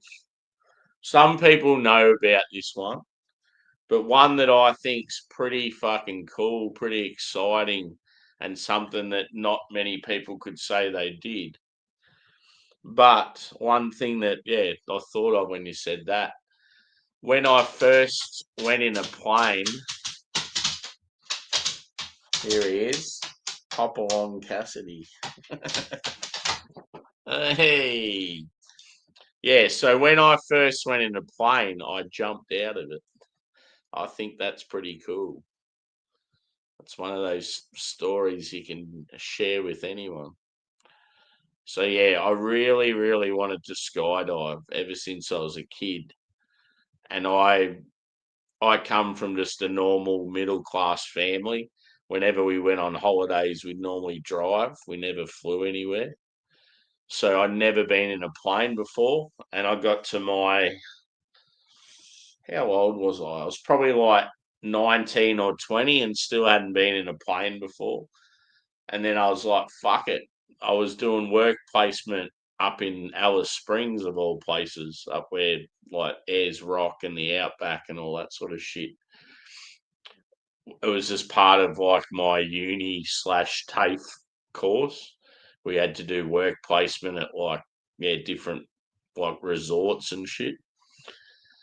And yeah, the place I worked at was it also did bookings for like day trips and yeah, like guided tours and all that sort of shit as well. And when I went and had a look in there and I said, look, I've really wanted to go skydiving. I see you guys do a skydiving thing. How much is it gonna cost me? And they said, oh well, since you're doing your work placement with us and you're doing a good job, you can have it. We'll give it to you for cost price if you want. I'm like, fuck yeah. So I got to go skydiving and get it filmed on a video. This is VHS. This is back in the day, baby. Yeah, on a VHS filmed jumping out tandem with someone else and their partner filming it. Yeah, I can't remember how much it cost, but it was like fucking real good value for money. And I skydived over the McDonald Ranges in Alice Springs. And yeah, it's the first time I've been in a plane. So I was in the plane, I was already like pretty like pumped with adrenaline, just first ever plane ride. And it's this small plane that's fucking moving around everywhere because it's real windy and shit. But yeah, when they opened the door and said, "Ah, okay, it's time to jump out," I was excited, but then part of me was like fucking shitting myself as well. And then yeah, just as soon as you jump out of the plane, it's like the best feeling ever. It was fucking incredible. So yeah, there's just I think it's just one of those cool things that not many people could say the first time they went in a plane, they jumped out of it. Unless they're like army soldiers when they were kids training and shit like that. Johnny Farnham.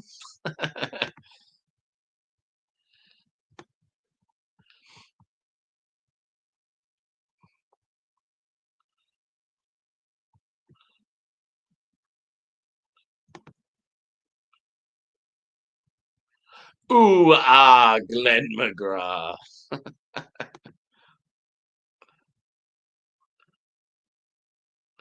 Shit, yeah. I think he's definitely Australian, but I've got a feeling he's Sydney. Michael Balzari is his real name.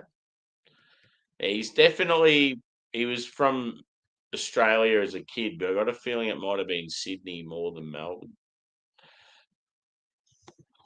I could be wrong, but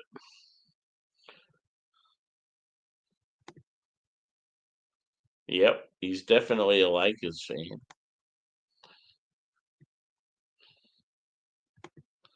Hashtag not me. Yeah, take the plunge.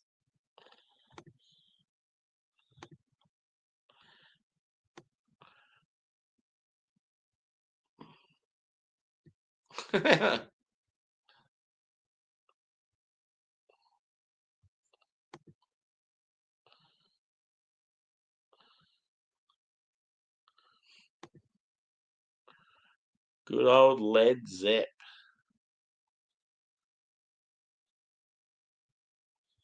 It's fucking awesome. You got to do it.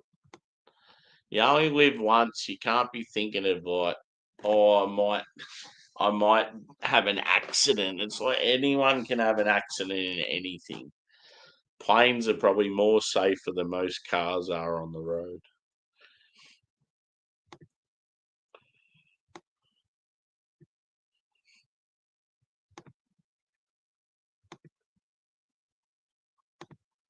Unfortunately, the video I can't find. It's at our family home somewhere, but we just can't fucking find the thing. I'm so annoyed about it. And another video I had, I think I was talking about this the other day. I had a footage of me crowd surfing at a Blink concert at Big Day Out, and my dad taped over it. It was my claim to fame. I was on TV crowd surfing to Blink 182, and my dad taped over it, and he taped over it with some lame fucking shit show like The Bill.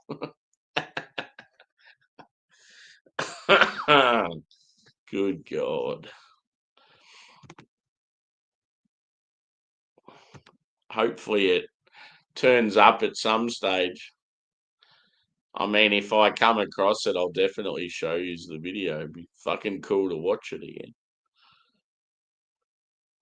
It just shows me like getting into the suit and then getting on the plane and being all pumped and then just talking shit on the plane and then yeah, most of the footage is me jumping and it's got like Powderfinger and like some sort of Aussie rock in the background. It's pretty cool.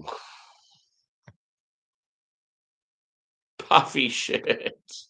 Yes.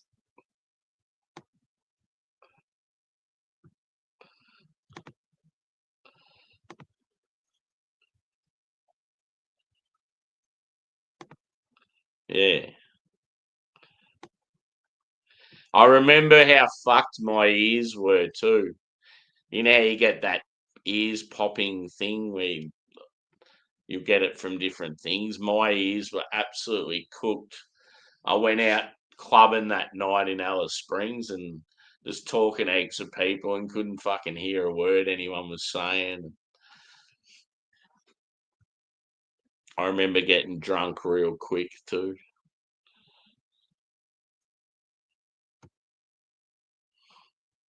Yes.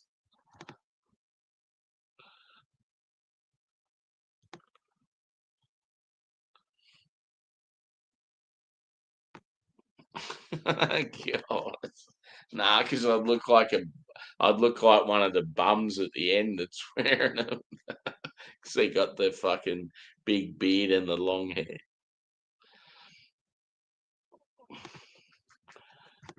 Evie. Evie represents all the apex out there. She loves them.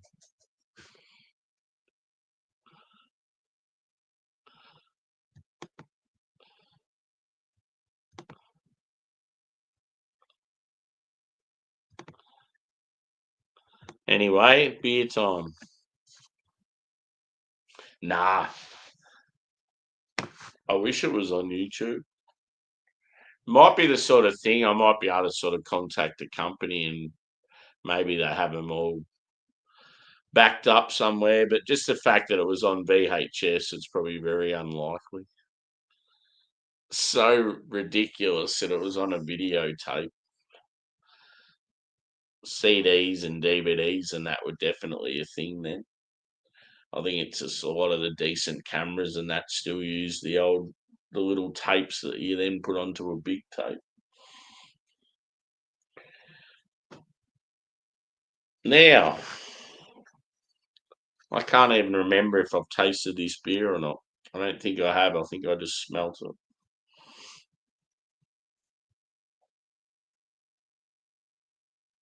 Sweet coconut.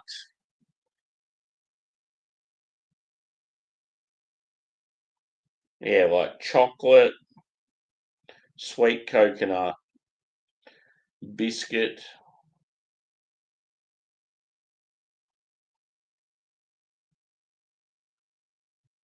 And yeah, like a touch of sort of caramel as well. Anyway, let's get it down us. Cheers. Ooh.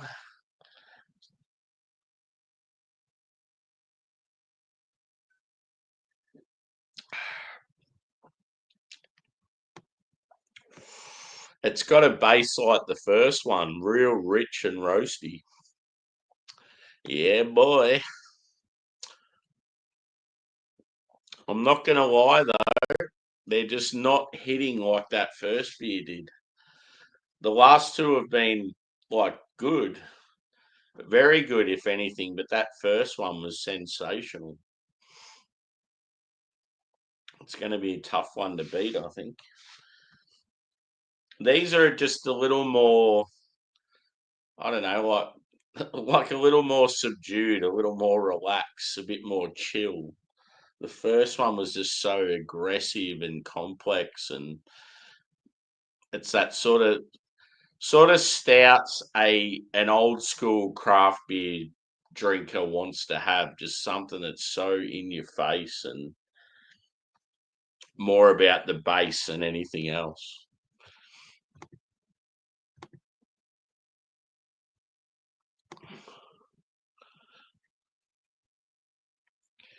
I've got a VHS too, or a VCR. But yeah, I just don't know where the video is even.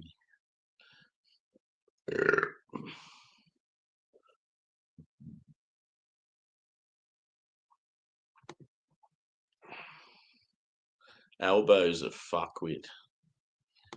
Every politician's a fuckwit. That Victorian man, the Victorian premier's fucking atrocious. But yeah, my favourite of all time, Dan Andrews. Geez, I'd love to get in a ring with him and just knock him out in about 2 seconds. The shit we went through with that cunt in power.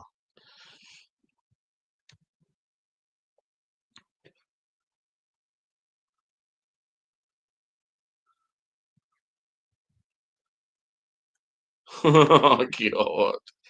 That'd be so odd just being the only passenger. Fucking hell.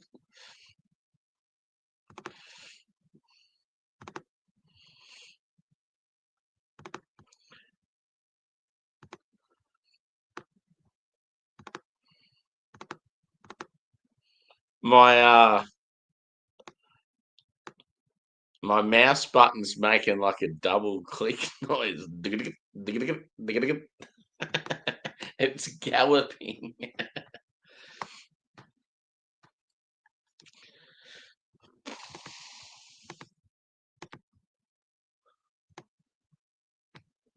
Lamo.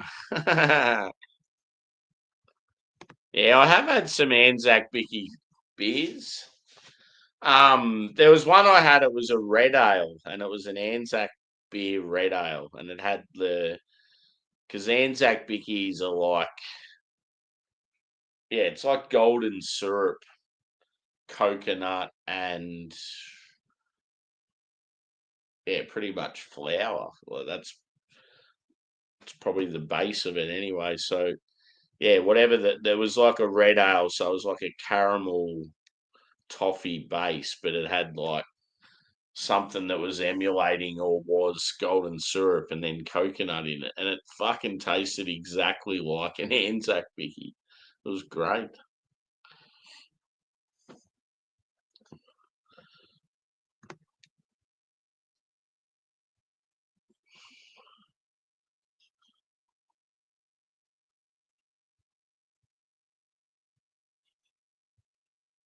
Yeah, normally it's me that's getting sleepy.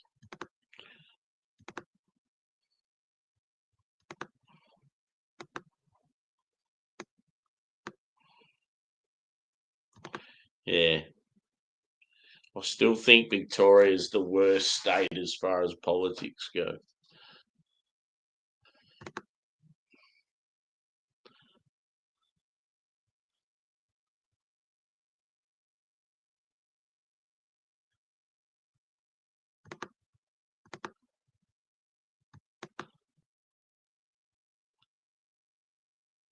Get the black and white cookie. Peace, bro. Two. What's he say? Something about two races in harmony.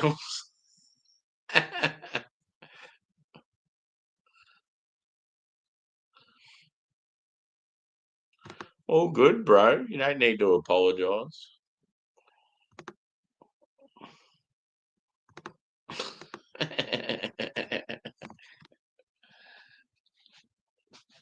You can come in and out whenever you like, Hamish.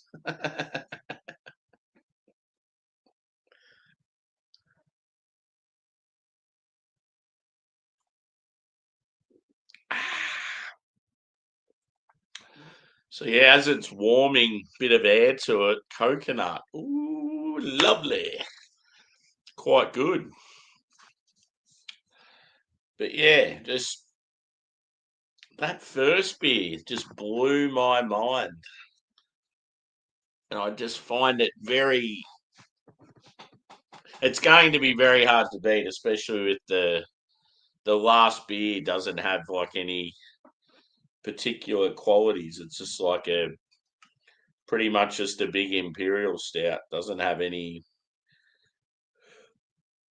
like exciting characters added to it or anything. So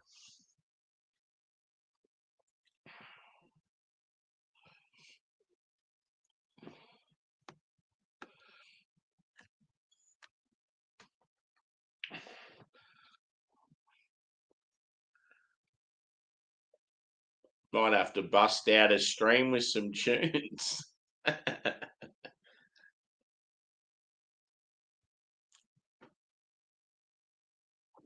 Yeah, Bounty Bar.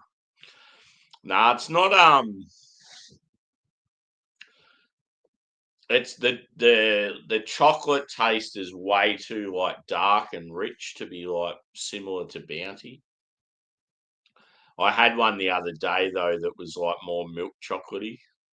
It was sort of like milk chocolate, caramel, vanilla, and coconut. So it tasted heaps like a Bounty.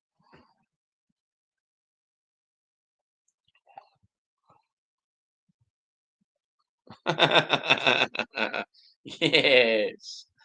What episode are you watching? Yeah.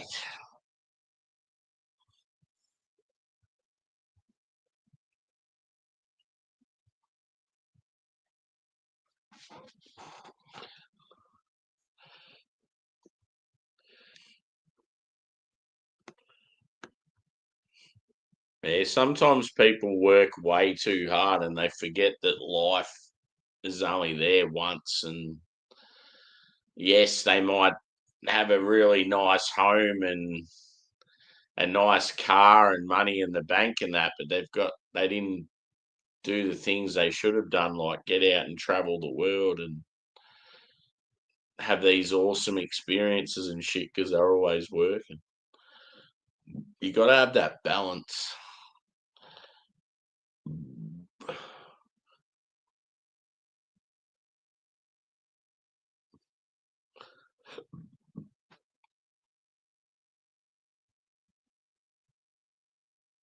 Sniffing accountant. Yep. Ugh. Remember my name.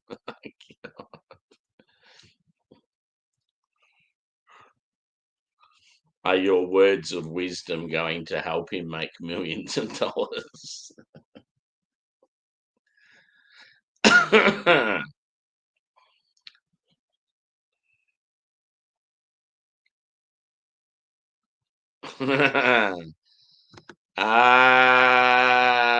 Yes.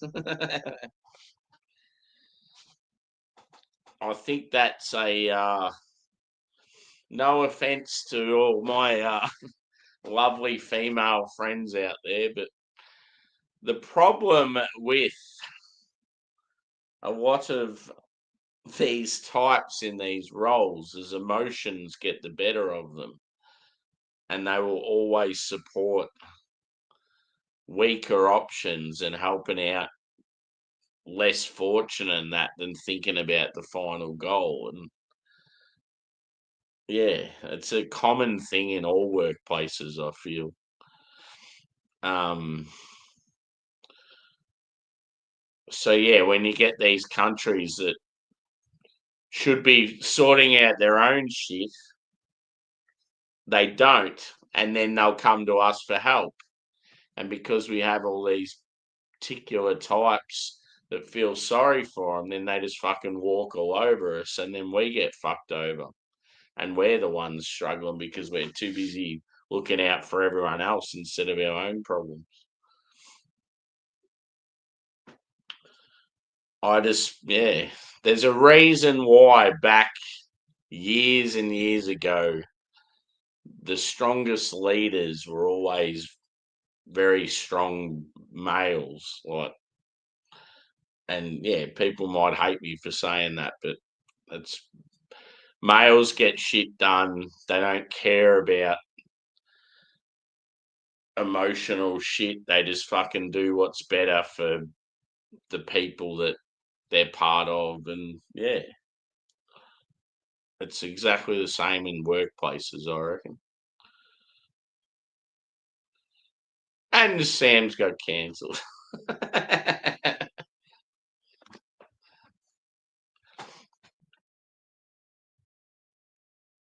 Yeah. I mean, most guys are going to agree with me, but they're not going to say it.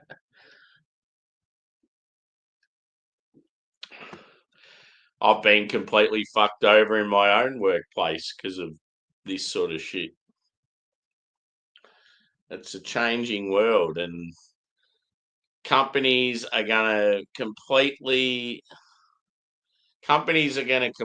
regret all the decisions they've made in the last 10 years because they're going to be fucked, absolutely rooted in like 10 years' time. Cheers, Angie. Welcome in.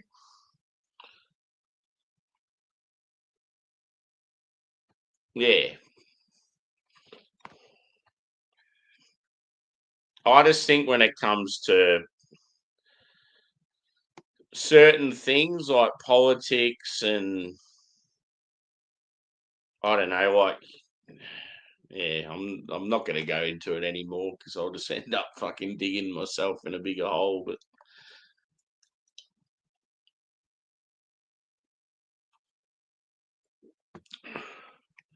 all these femo types though that claim that men aren't needed, it's like okay, well, see how you go. We're doing all your engineering and building all your roads and your buildings and all the infrastructure and I guarantee the world would become an absolute fucking shithole without men.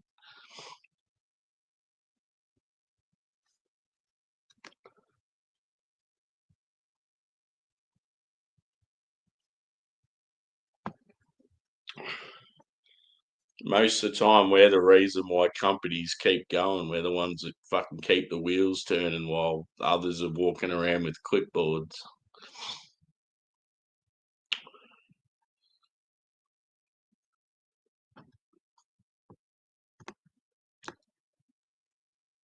Yeah, exactly. People that get in and do the fucking nitty gritty. Yeah. Who who does all the work when people want to move house? It's like, oh, I can't wait to move house, and then all of a sudden it's like all the blokes are rallying together to do it all, and the fucking chicks are just standing back watching. It's the fucking same old shit.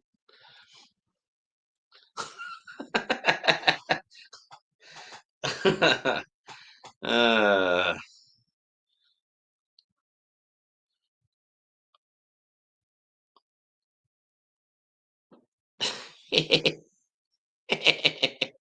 yes.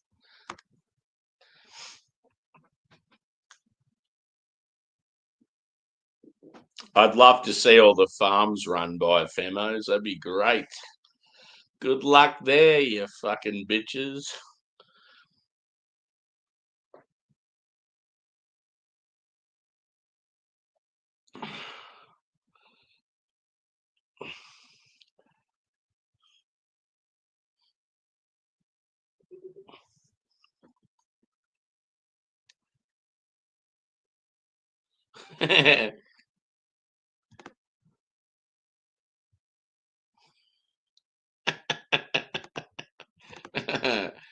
Yeah. I like it though when I don't know, like you'll get women admit to the fact that like there's just certain things that guys are meant to do. But there's just particular women out there that just think that they could do it all. And it's like you fucking can't. Just accept the fact that there's certain things you need men for. There's no harm in saying that a guy is okay and like yeah, just these groups of women that just fucking hate men. They do my head in. It's like they were the sort of like the type of girl that didn't get any interest at school, so they've just had a chip on their shoulder ever since, and every guy's a cunt. And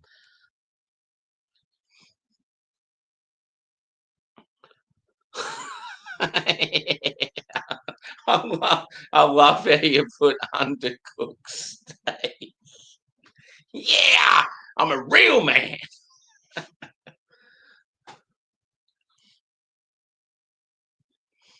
Yeah, and that's the thing. It's like I could openly say that families wouldn't be the same without women. Women are the ones that bring the families together. They're the ones that put in all the hard yards at home and like it's there's particular things you need women for and there's particular things you need men for. It's what makes the world go round.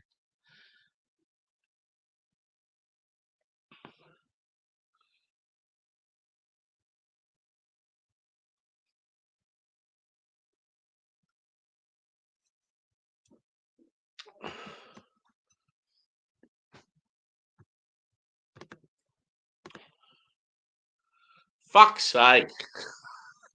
Is that really the case? 20 points up, cats. Oh, fucking hell.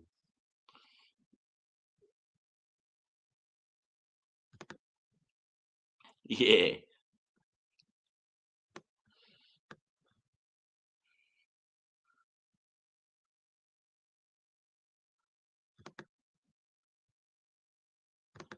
yeah.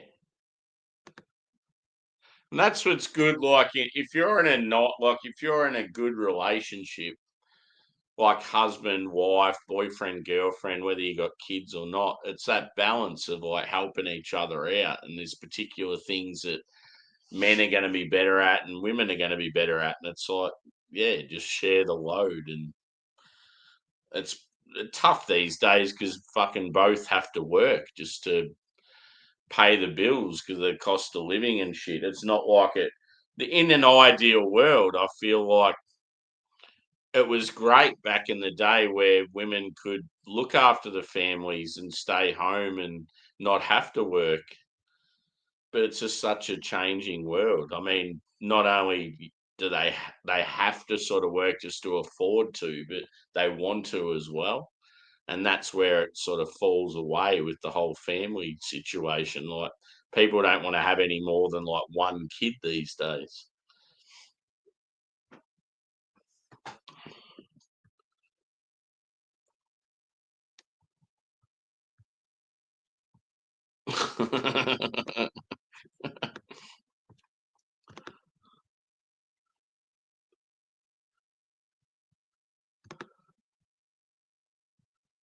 I'm not sure. Uh, Brandon would know he's a Steelers fan.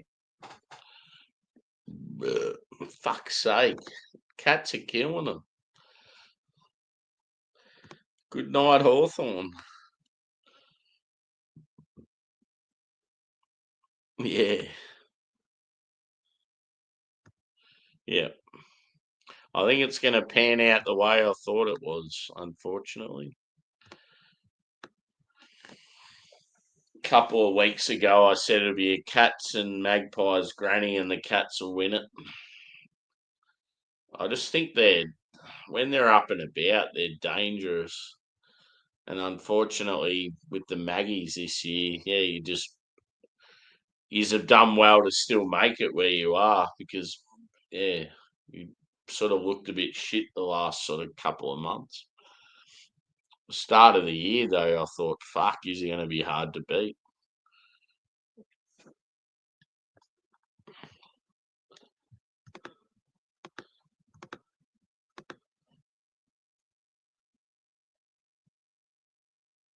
Yeah.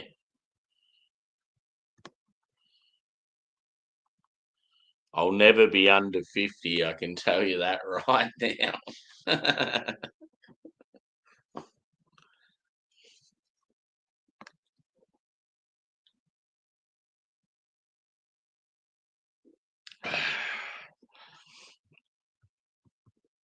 It's funny though, like I don't know, like I've been single now for years and I've enjoyed it. Like I've had girlfriends from like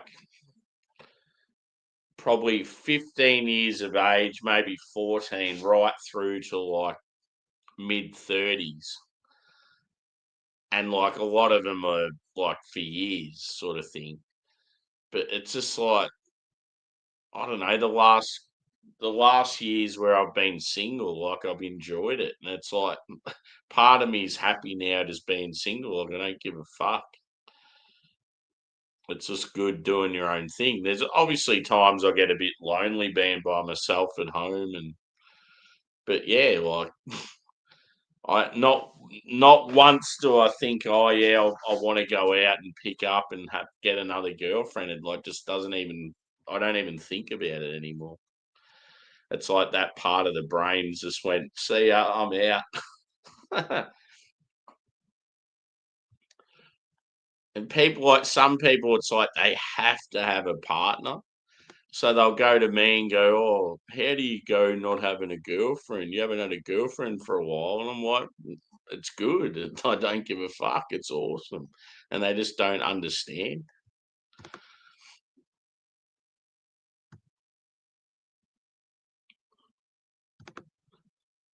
So there'll be times where I'll have like a hookup.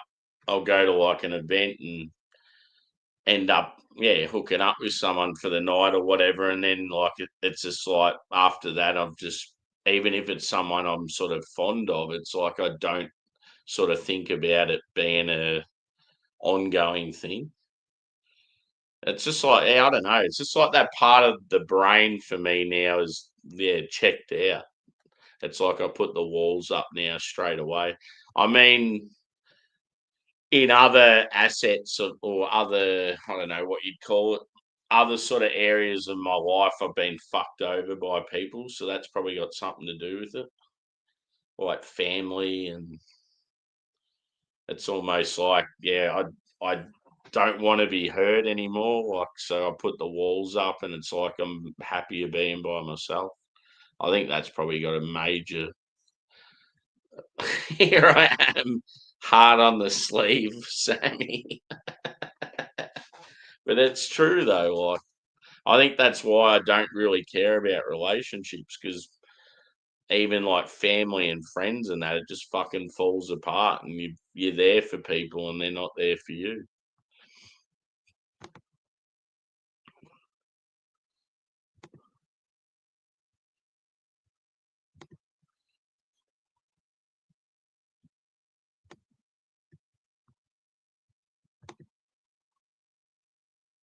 Yeah, the first one, bro, the speculoos.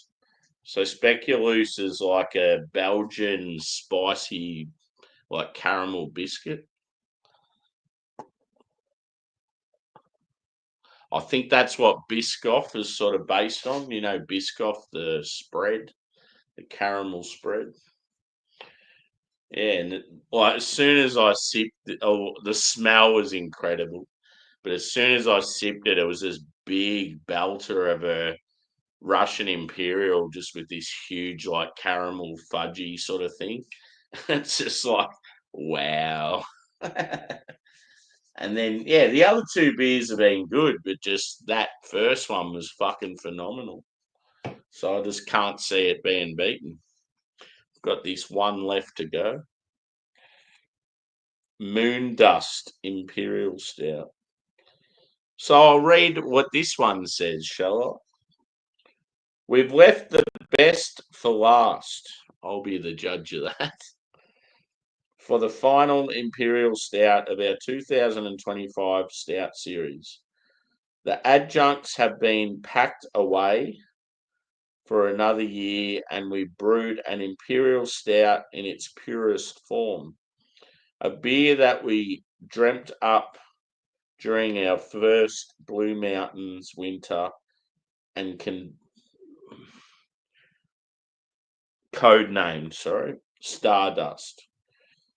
Presenting our Imperial Stout version of Moon Dust, our celebrated core stout that was the second beer ever brewed in Mountain Culture's Katoomba home and remains a cult favourite for this day. No, sorry, to this day. We've taken all of the smooth coffee and chocolatey goodness of our beloved Moon Dust and, well, basically just doubled in introducing Stardust. So, yeah, it's going to be all about the malts, this one, no adjuncts.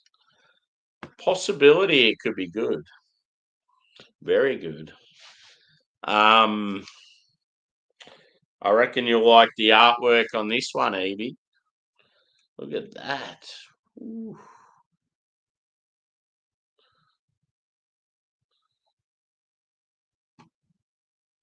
That is sick. That is pretty fucking cool. So yeah, I'll crack that one shortly. I can't believe I haven't had to visit the bathroom yet.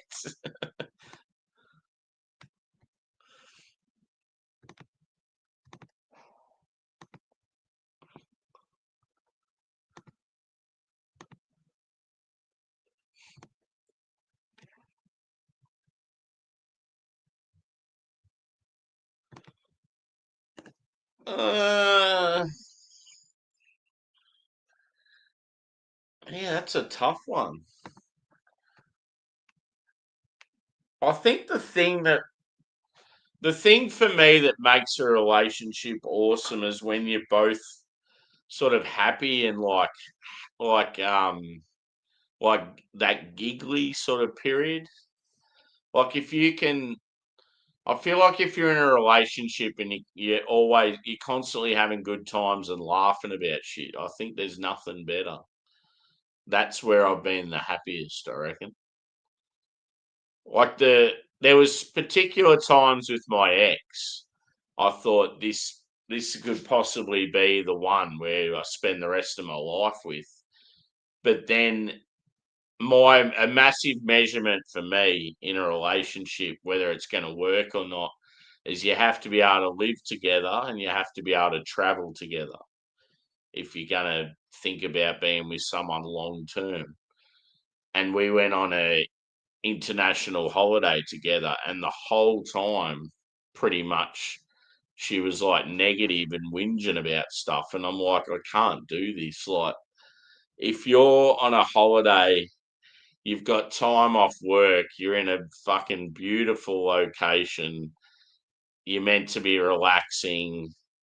Yes, there might be times where I want to do this and that, and it's like getting out and adventurizing instead of just sitting on your ass at a pool or whatever. I'm just one of those people that wants to see shit when I travel. But yeah, there was just so much negativity, and we're on a holiday, and I'm like, I can't do this. I'm like having the time of my life. It's fucking brilliant. Why are you whinging all the time? So yeah, it was the same person that, yeah, when we'd have moments of like happiness and laughter, it was fucking brilliant. So there were some anxiety issues there and stuff like that. So that doesn't help. But yeah, some of my mates, I see their girlfriends or their wives, and I'm just like, I just want to meet someone like what they have, like that. Just, I mean, everyone's going to be disappointed in some way, or you're not gonna see the shit that's going on behind closed doors and that. But yeah, I've just seen particular relationships with, yeah, there's been certain girls and that, and it's like they just always seem like they're having a good time, and when there's a fight, it's gotten over real quickly, and yeah. That's why I just don't really care about relationships. I'm in no hurry for it. It wouldn't worry me if I went the rest of my life by myself. Because yeah, I'm used to being the lone wolf anyway. Like I don't have any family support or anything. So fuck everyone else.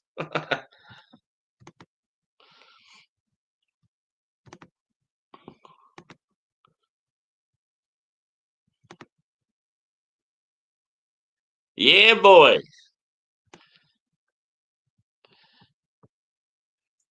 How's the footy going, Wilco?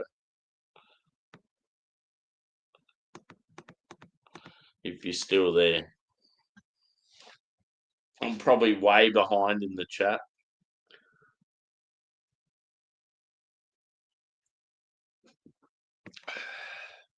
But yeah, people have been giving me score updates, and I was quite happy in the early days, and then I'm like, fuck it.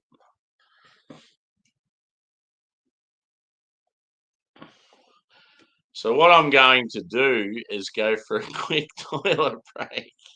I have had 3 out of the 4 beers, so fair effort. I'll quickly go through some more chat.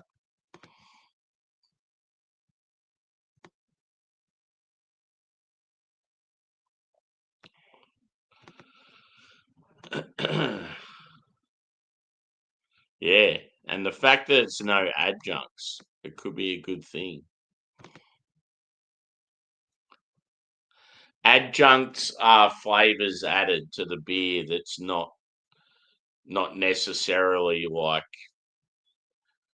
original ingredients. So like generally a beer is water, malt, yeast and hops, and an adjunct would be something like coconut or vanilla or fruit, or yeah, stuff added to the beer to increase the flavor. Uh, yeah, for sure.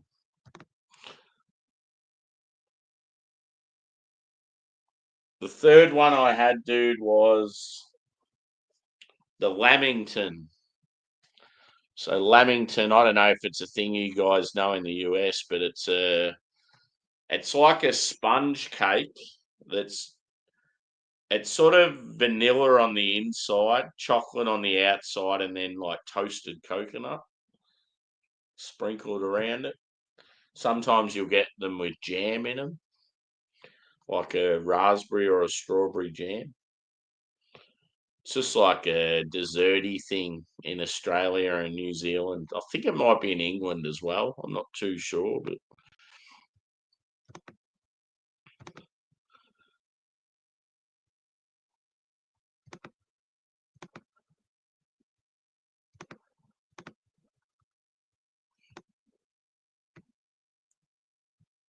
sweet. Yeah, I remember you saying that. I was like, fuck yeah, beers and a fire. It's so good.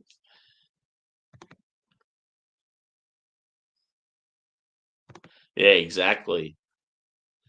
Like when I've travelled overseas with friends and like we've just had an absolute ball. But yeah, like I mean, one thing that didn't help, she was a smoker.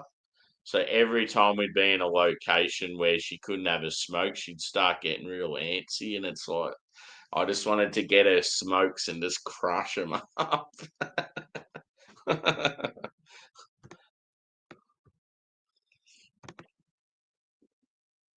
Yeah, it's like, and the worst thing was, I've told this story before, so no shame in letting it out again. But she actually got a tattoo of my name in Thai when we're on that holiday, and I already seen these signs of it not working out because of previous days on this trip. And she's like, "Oh, I want to get a tattoo and I want to get it something to do with you, but in Thai." And I'm like, "I wouldn't do it. I don't think you should get it." And she went and done it. So yeah, it was like I already knew then that yeah, it wasn't going to work.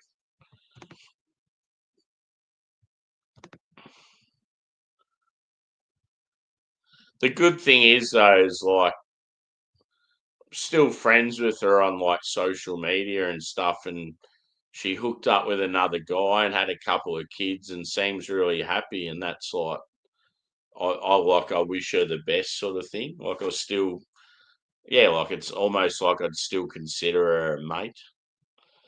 It's just yeah, we were just not going to work as a couple.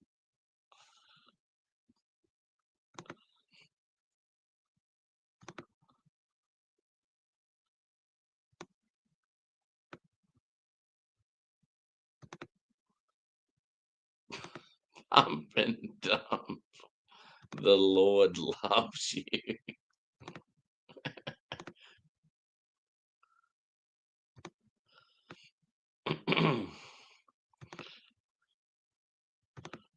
Yeah, cool.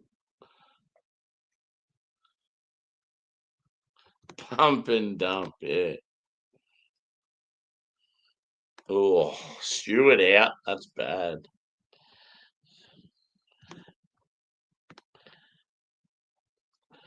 He follows a great team. He follows the greatest team.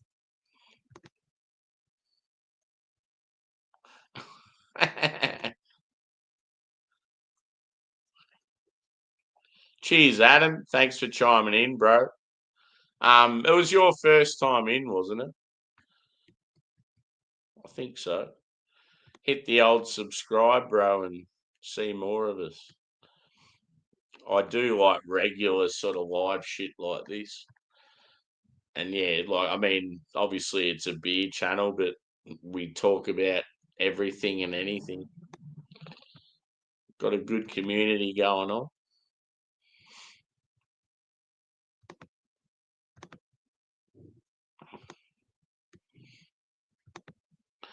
PA pride, baby.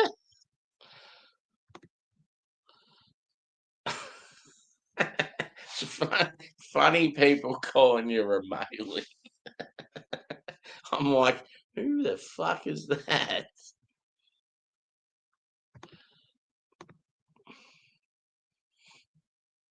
Sweet. I want to see PO Brew News do a pity vlog.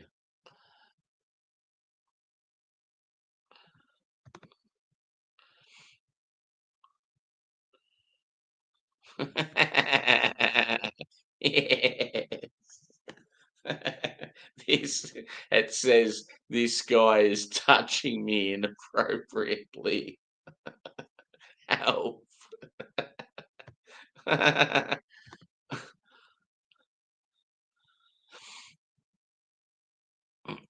Fucking Patriots. I'm sick of those fuckers just from the Tom Brady days.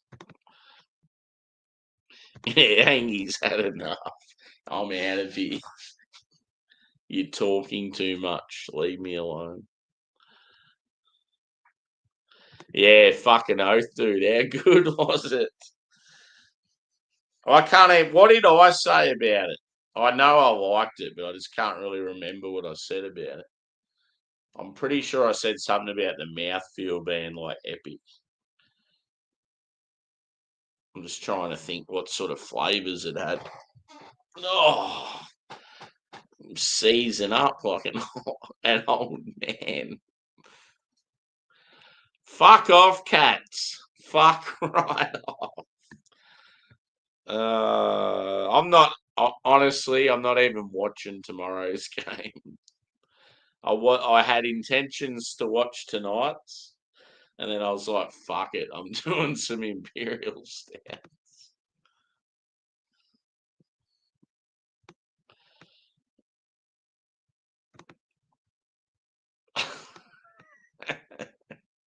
Fuck the footy. It's dead to me.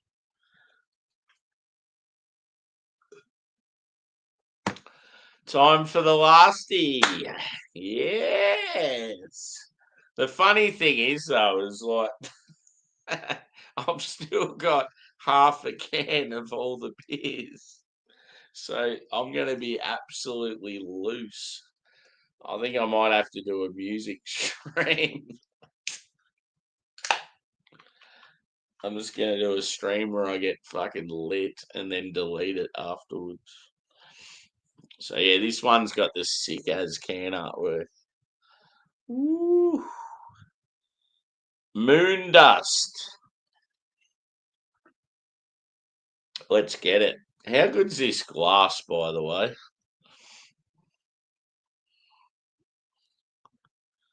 Oh, fucking oath, Brandon. I'd be there.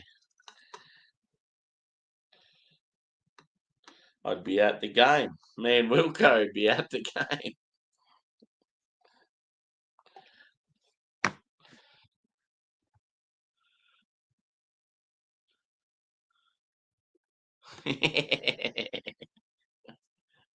That fishy motherfucker.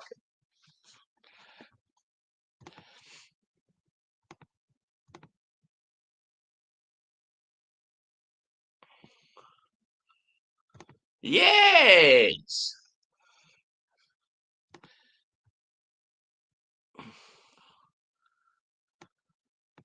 Yeah, we haven't hung out for a while, Angie. I don't miss you, but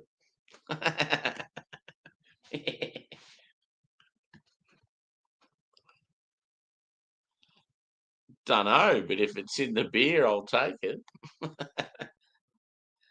So this is how it pours. It's probably not as much of a head on it than the other three. Might have just been the pour though. It's got that same dark tan color in the head. The body's like a dark chocolate. I feel like this one's probably medium body. Out of the bodies of all the beers, I think it was the second one. No, actually, I think it was the first. I reckon the one I liked had the more like fullish body. Fullish, not foolish. Anyway, so yeah, light carbonation.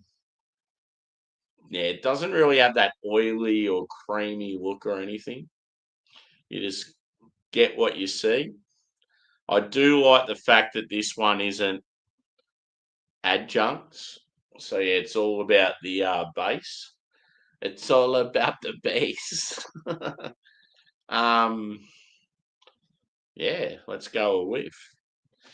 I'll be excited if it's a real nice smell because it's generally just the malts. Brown sugar. Yeah, some brown sugar, chocolate.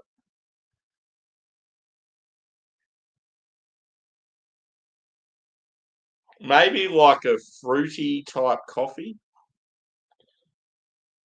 You know how you get with like fresh coffee, sometimes you get more of a roasty, sort of like a dark chocolatey sort of base coffee, or you'll get more of that sort of sweet berry earthy. That's what, yeah, it's sort of like Almost like a berry forward coffee.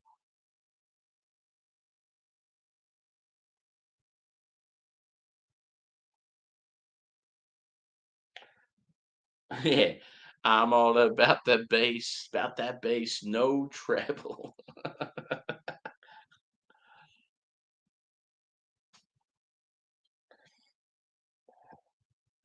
You make me feel so good. I don't know why. It made me think of Michael Jackson.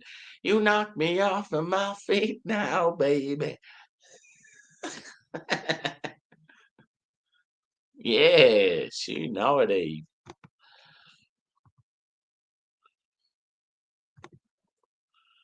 Yep. Yeah. In all honesty, I think 99% of cats. Sorry. 99% of Collingwood fans would have been wanting Hawks to win.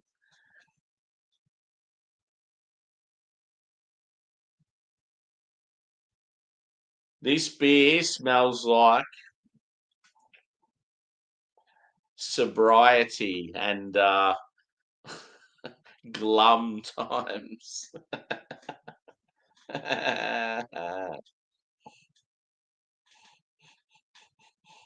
Show me the 1%. It's probably like Eddie Maguire or something. Strawny! Is Strawny still going? It's funny because there's a guy at work and his last name's Strawn. Strawny! I used to love Strawny. Oh, I can't stand that fuck with his gold jacket.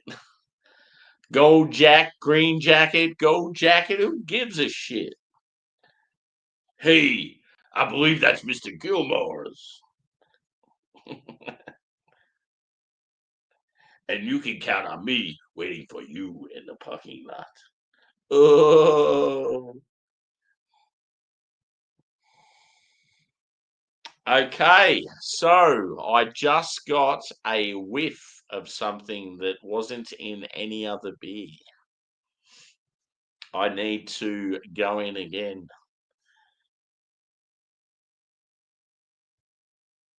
Dark fruit. There is like a dark cherry, a prune, a fig. There's something going on there. I did, as I said in the earlier beers, I said I'm not getting any dark fruit notes. But yeah, this one, yes, I am. Talk about a hole in one. I eat two of these every day to help keep me strong.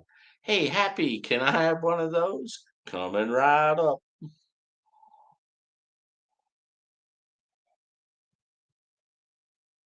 It smells good.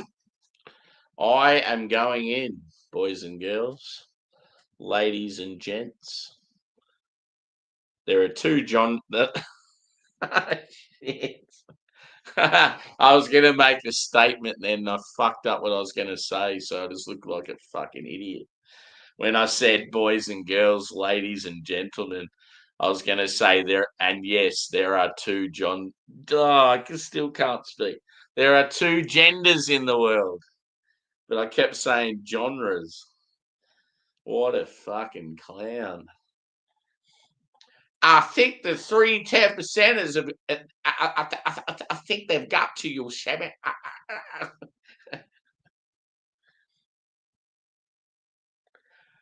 That is some high quality H2O.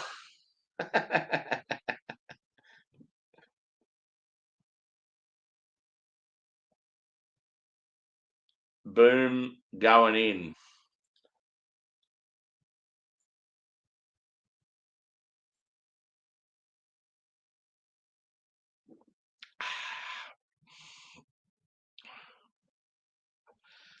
That is smooth and silky.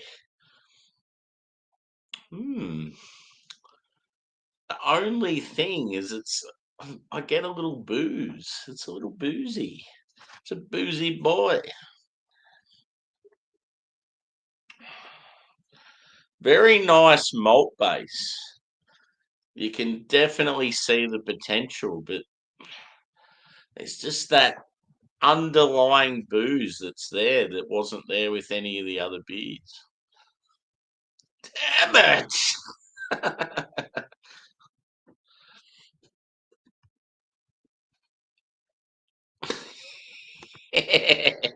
Stop looking at me, Swan.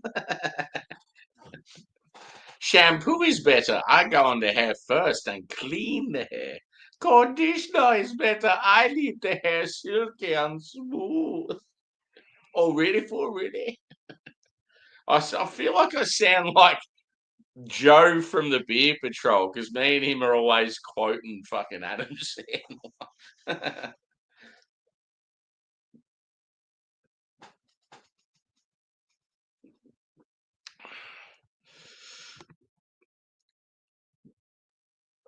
Do you mean Jimmy Kimmel?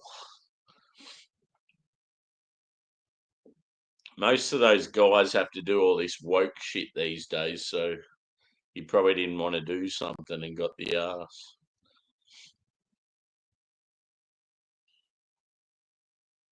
Yeah. I'm the water boy. That Captain Insano is the greatest wrestler of all time.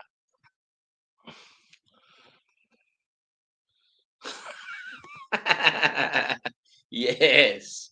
Yes. I sent a message to Joe the other day just quoting, that Jordan that hangs out with Beer Man?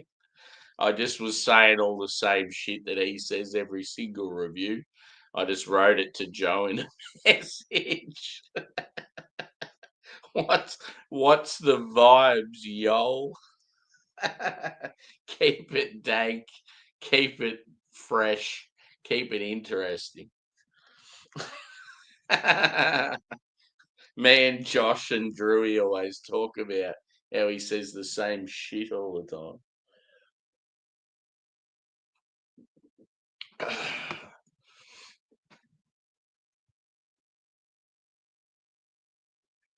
Yes. Who actually started Dirty Glass Mafia? Oh, you're not even home. What a fuckhead. What if I was going to start up an epic stream in like half an hour and then you're not even here? What a loser. Woo! I need some food to go with my 37 complex malts.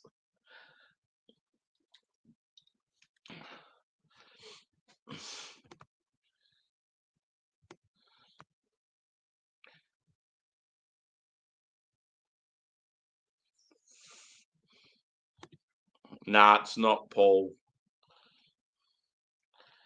It's it's Chatio, I think. Your mate.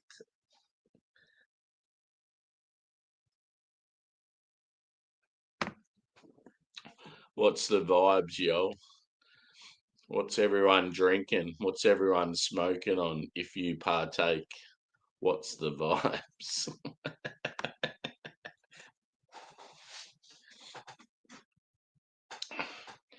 Woo!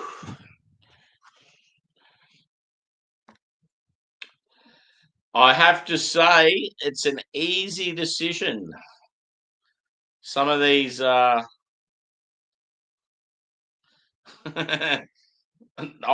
still honestly think he watches most of my shit anyway, but just doesn't comment. Um, what was I going to say?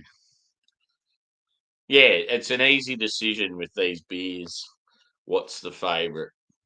The first one's just smoked them, and it's sort of been tough because the first one was so good, and it's like every other beer's been decent as well, but just hasn't lived up to the like that first one's like elite quality, like world class stout, and then the other three are like fairly decent, but just not in the same ballpark.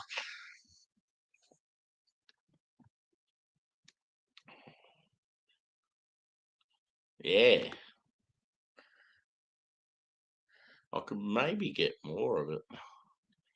It did come out a while back, but what was it called? Crumble completely. Yeah, see, I think this is the one I only had one of. Or actually, no, I had two of that one.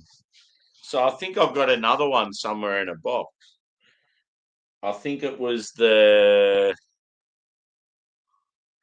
one here. I've definitely got another one off, the one I'm just drinking now. And yeah, the Lamington one. So the peanut butter one must have been the one I only had one of. And then the first one I enjoyed the most, I had two of. And then same with the other. Actually, I had three of the other one. Loop the loop. I gave one to one of my bosses.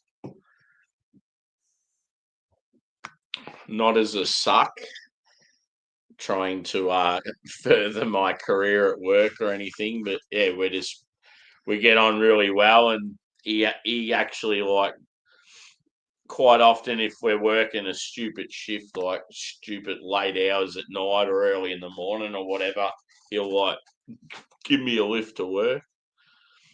And we were just talking about beers one day, and I was like, I want to repay the favour. I'm going to give you a couple of beers. So I gave him one of the Lamington ones, and it was 10%, and he's used to just drinking like VB and that sort of stuff. And he's like, he's like, I drank it for about 5 minutes. He goes, I started feeling woozy.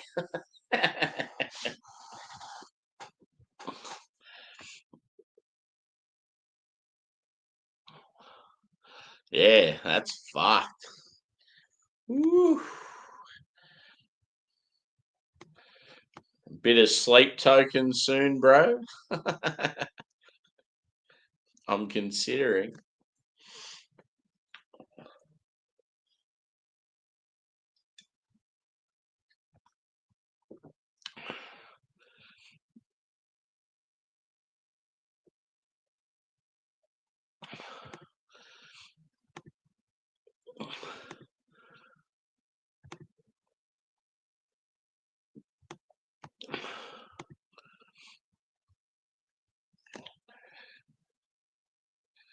You've got me in a chokehold. I don't know why, but the more I hear chokehold, I just want to hear it more and more again. Such a rad tune. Bow wow wow wow.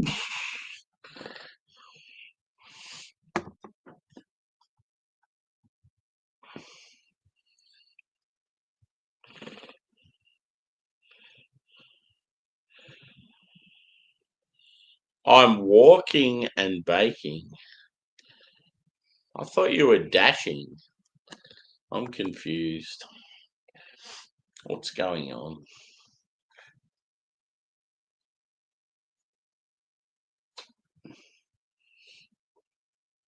Ah, shake and bake. There goes the train. Toot toot, motherfucker.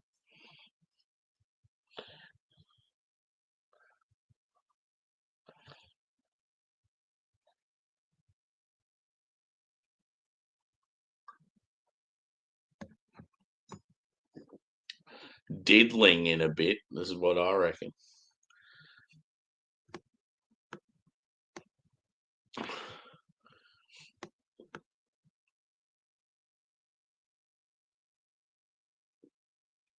All good, brother. Always welcome in my pub. I so want to get like a proper pub set up. It'd be cool. Where I'm just like standing at the bar. like like that fuckwit from Wales. Oh, that fucking bluegrass thing you sent me of Sleep Token was pretty funny, Adam. The guy actually did a real good job. It was pretty fucking epic.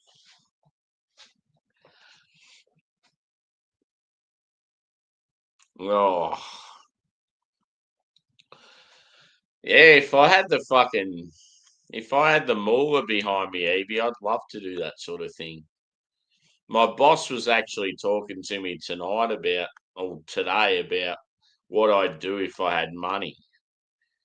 He goes, it'd be interesting to see what you'd say. He goes, what would you do if you had all of a sudden fell into some money? And I said, well, first of all, I'd travel to the places I want to go to. And then I said, I'd come home and I'd probably move to the suburbs of Melbourne and start up like a craft beer sort of bar bottle shop that's like music oriented. And I do like nights where you do like metal music with dark beers and like, yeah, just like sort of pairing music and beer together and having like, I don't know, every now and then if it was big enough, you'd have like a live band playing. And yeah, I just think it'd be cool. Like if you had the money to set it up, like you all of a sudden fell into money and you had the money to set it up and you could take the loss. I'd be the sort of person, now I'm passionate, I'm a hard worker. I feel like if I had the money to do shit like that, I'd turn it into something decent. But yeah, like obviously, yeah, it's just one of those things. It's like a dream, but it's never going to happen.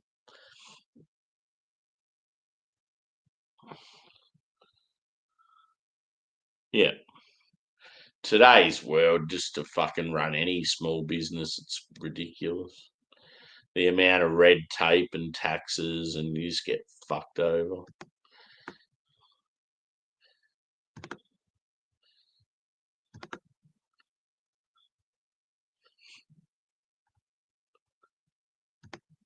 Yeah, I just think a craft beer bar with like a strong music presence would be such a fucking rad hangout. Like imagine that like you just have allocated nights. It's like Friday nights is going to be classic rock with like IPAs and I don't know. I just think people would embrace that shit. They'd be like, "Fuck yeah!" Especially too if you got someone that knows their shit behind the bar, like picking out, like doing suggestions of like music and beer pairings and.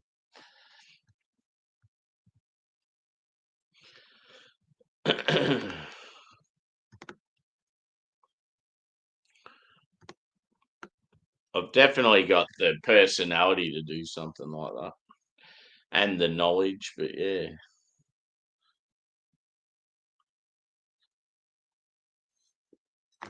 I need some investors. Elon, I'm related to you. Give me some of your money.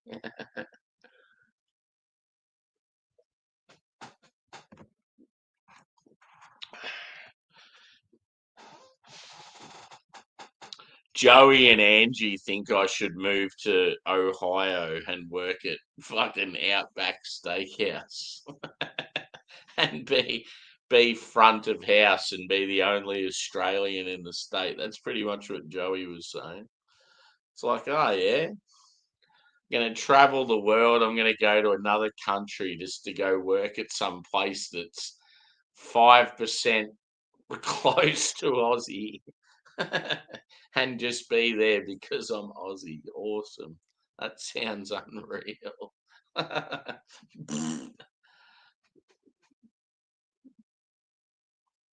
Yeah. I reckon the hardest thing, if you're a female and you're a bartender and you've got regulars there, I just feel like it'd be so hard to get. They'd sort of see you as like a, I don't know, like they'd tell you about all their problems and that, and they'd sort of probably be attracted to you as well. It'd be so awkward because you wouldn't be able to escape it. It's like you're sort of stuck there listening to them. It's like, oh, just get me out of this situation.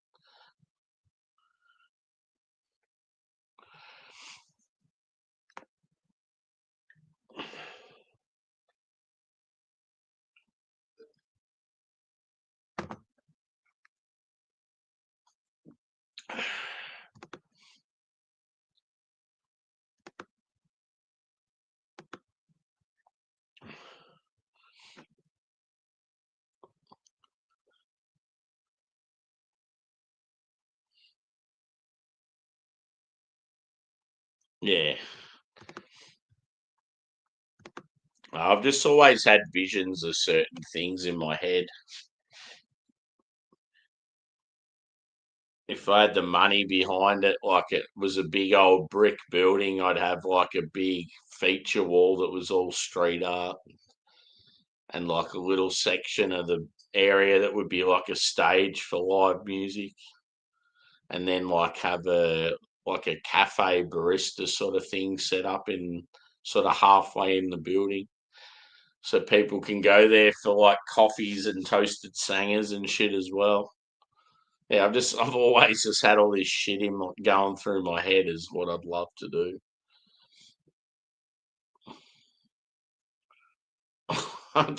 There's got to be something in it though, just like Saturday nights, Black Sabbath, and dark beers. It'd be so fucking cool.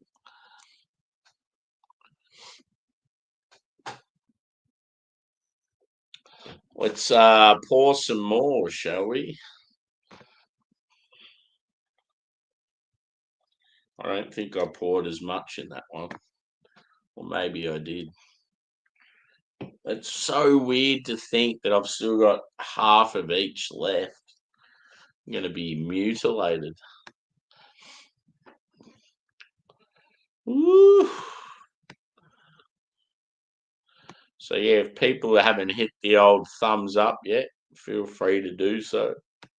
I'm sure everyone probably has. YouTube quite often doesn't accept them, which is weird. Pardon me. Yeah, for sure. That's where it would be for me is just local bands, and they got to be like, I don't want no DJs. They're fucking bands. They're people playing instruments.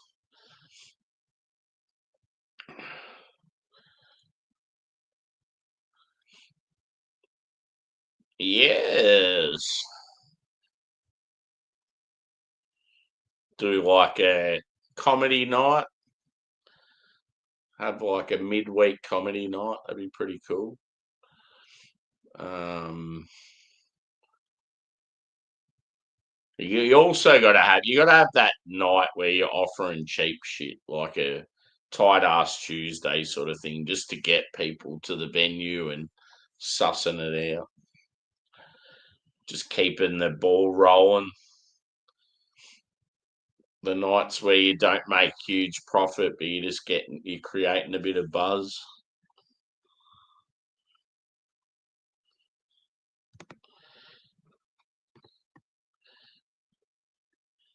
Yeah, the only thing with jukeboxes though is I don't know, I feel like with jukeboxes it can sort of deter people. Like if people go there and they keep hearing songs they don't want to hear, it sort of stops them from wanting to be there. I mean, it's probably the same with live music, but live music at least you can sort of draw in a crowd of like just musicians and people that are into the band themselves.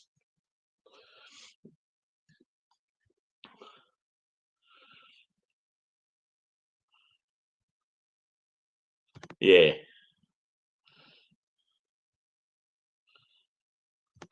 fucking hell.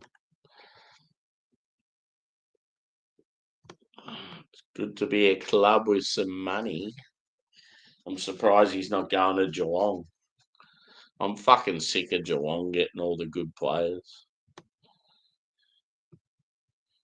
And we've got Tom Hawkins and Tom Stewart and Jimmy Bartell and Patrick Dangerfield and Joel Selwood and probably the best fucking team of all time.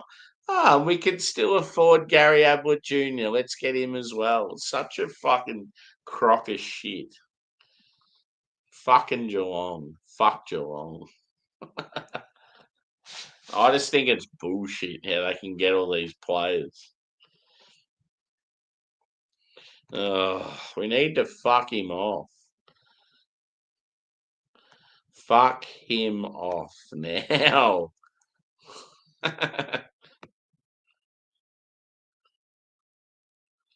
No, it's yes, they do have good culture, but they definitely have way better players, like in general, than other lists. Like as far as experience, awesome players every fucking year because they give them shit on the side outside of their salary, and it's bullshit. Hopefully, they get caught for it.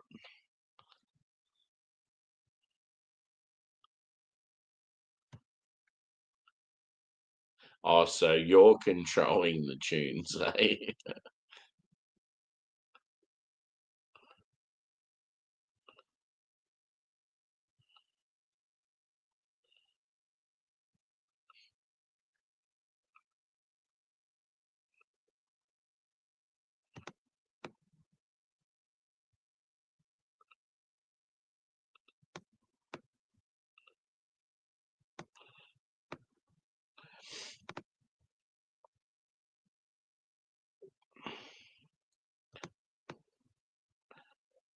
Their culture's great, no doubt about it,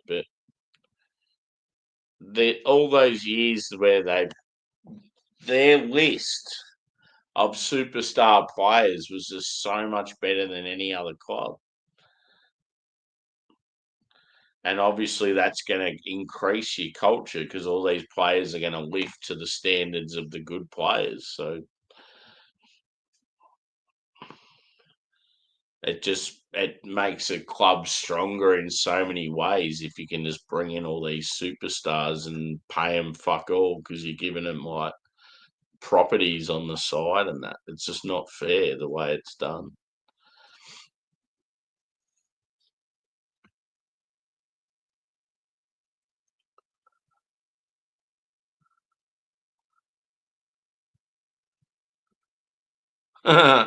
That'd be awesome.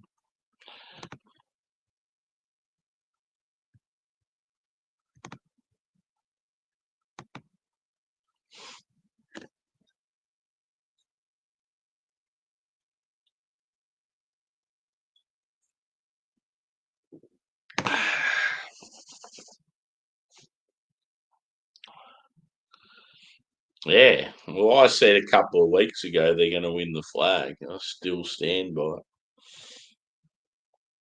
That game we watched last week, they fucking destroyed Brisbane.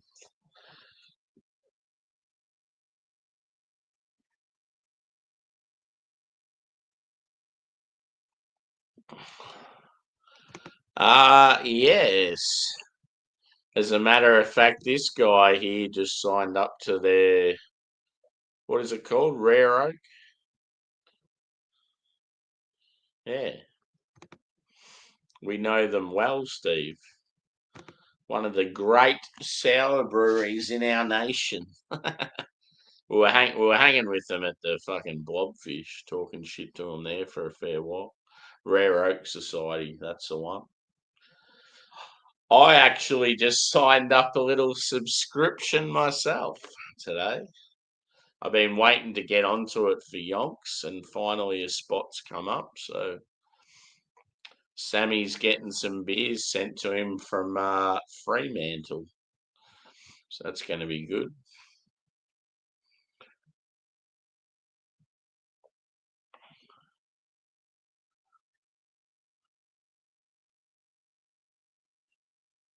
Yeah, that'd be awesome. We'll go.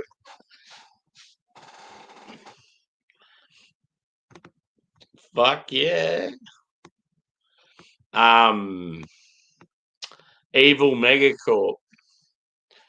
So they're the head brewer from Other Side in Fremantle.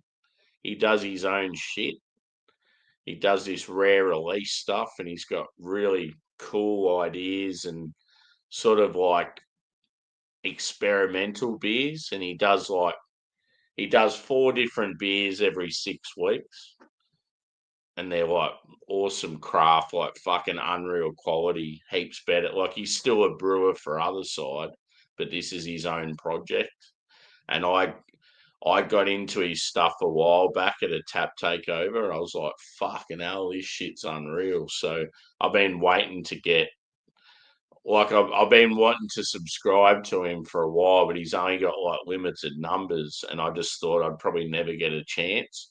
And then on Instagram today, like halfway through the day, he goes, oh, some people have pulled out of our subscription service, so we've got some spots available.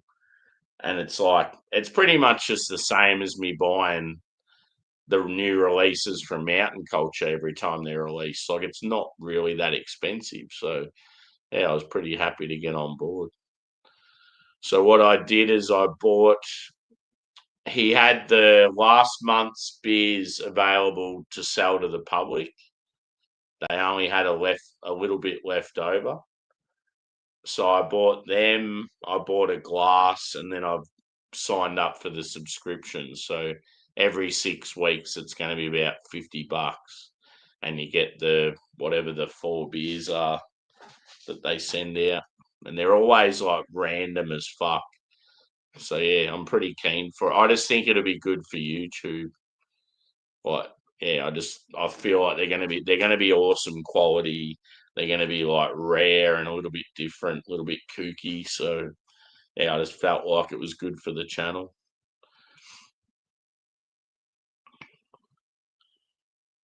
So yeah, anyone that's interested, look up Eagle Mega Corporation. The dude's name is fuck. I think his last name's Lopez. He's sort of similar to me. Got the like long dark beard, long hair. Um, yeah, he's like pretty sort of eccentric, pretty cool dude. And he always seems like he's happy and Mario Lopez later. No. But yeah, he tells stories of the ideas for the beers and yeah, it's awesome. He did a fundraiser beer recently where apparently a lot of the war-torn countries they have this particular service that go in and do any sort of medical needs for people for nothing, and it's all fundraising. So he did a beer that was just purely fundraising for them, and I thought that's a pretty cool idea.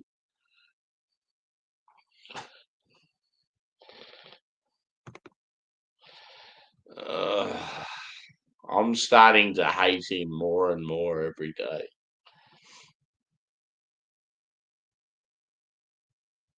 Fuck with.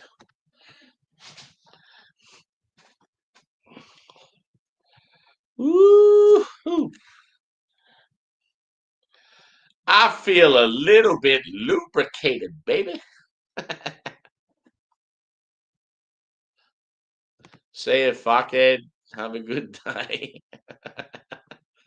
I thought you've said you're going about 63 times. Just vanish, please.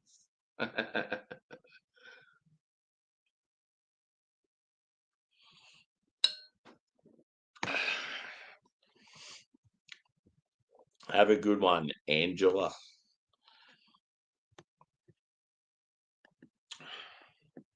What to do now?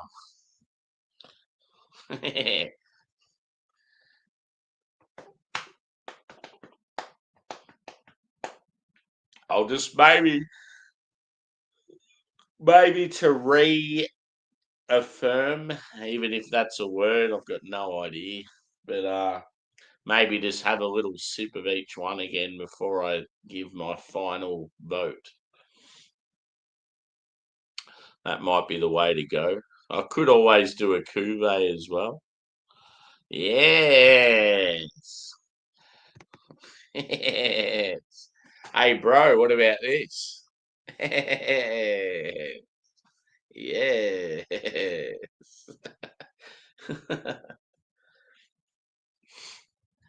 It was funny though, yeah, like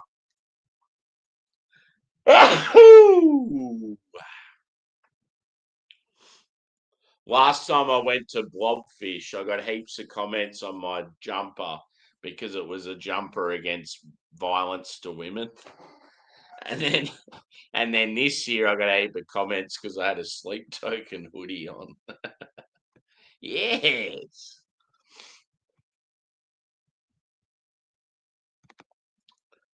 Don't you ever say that again. I would love a port, but unfortunately, the last port pipes I bought, the fucking stems in them aren't even fucking open. It's like, who made this shit? Some fucking ching chong. Yes, I said ching chong. I said it, okay? If people are pissed off, well, fuck them. I said ching chong.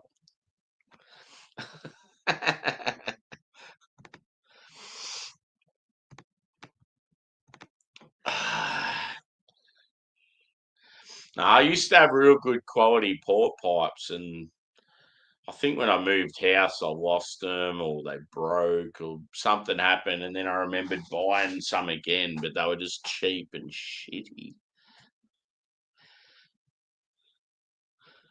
Yes.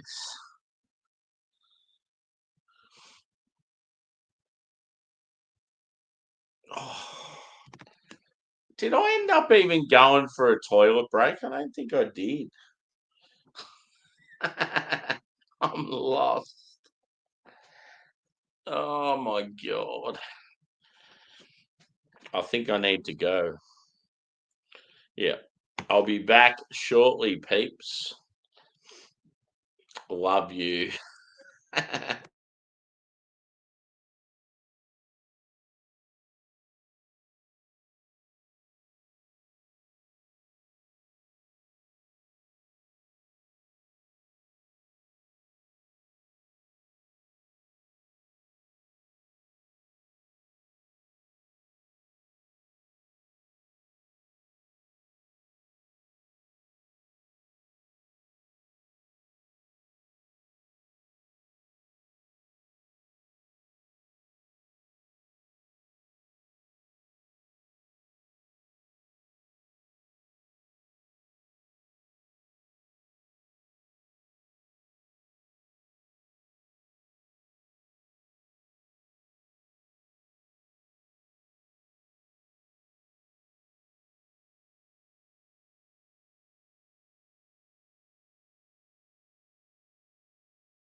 Woo!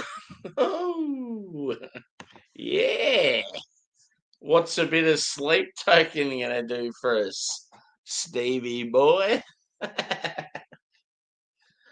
I'm gonna go a little sippy of each one just to see if my feelings still stand.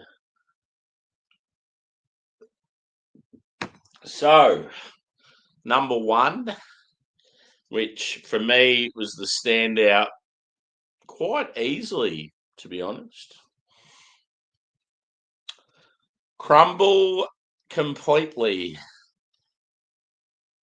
Actually looks like a sleep token art. So Speculoos Imperial Stout, 10%. We'll go a little sip of all four again and go from there. Just to yeah, revisit, see if they're still the same. Oh, God. The aroma in that is immense. Woo. Get it down, ya.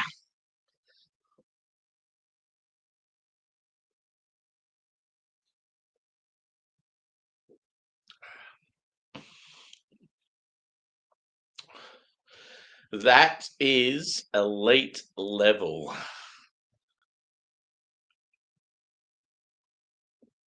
If anyone wants a good Imperial Stout and they're based in Australia, run.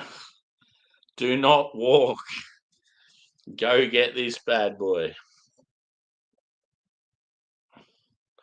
The only thing is it's probably hard to get because it's been out for a while now. But I feel like there'd still be craft beer shops that would have it. If I see it anywhere, I'll mention it in one of my videos. Because yeah, I would love to see what other people think of this. Exactly, Steve. Fucking brilliant. Yeah, that to me, like, all honesty, I'd probably say that's at least a 4.7 out of 5. That's how good it is. It's fucking amazing. 4.7, 4.75, somewhere around that area. Like, it's definitely one of the best stouts I've had this year. So, cheers, Mountain Culture. Number two. I think with this one,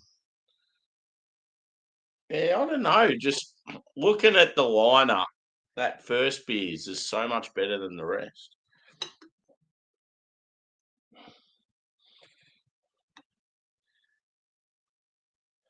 I sort of can't remember what I liked more out of 2 and 3.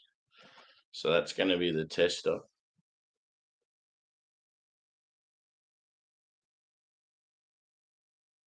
Have you had any more? If you're still there, Wilco, have you had any more of the Banks Bell's beer? Be interested to see sort of what you think. I'm keen as for it. I won't get it till it'll probably be midweek next week.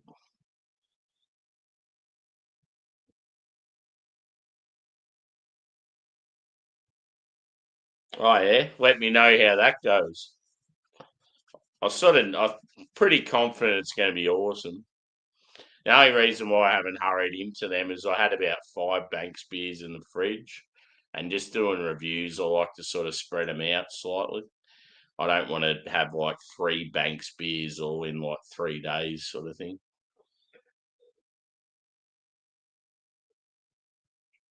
Yeah, this one to me smells boozier.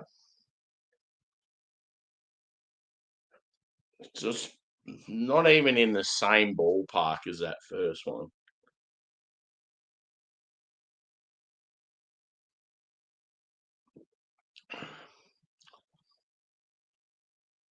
Like the peanut, the salty, the chocolatey flavour is good. But yeah, it's just I don't know. It's not as punchy. It's not as complex. It's sort of It falls short in the base and the adjuncts. Yeah.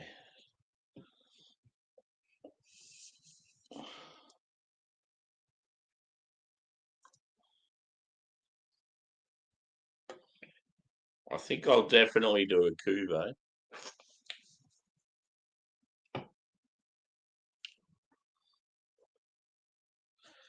Isn't Venice a Westie? Venice Globe? I think it's a West Coast, isn't it?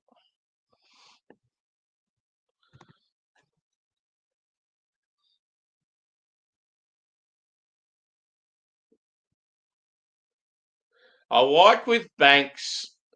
To me, Banks's limiteds, they're not as regular.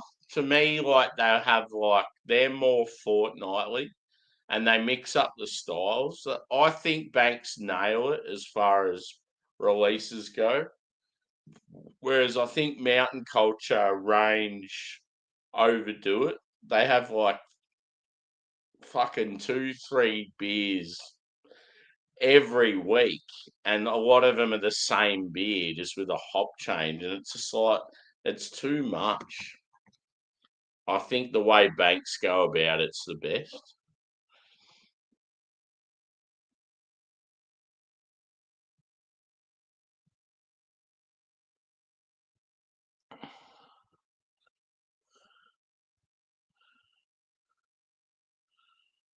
Yeah, yeah.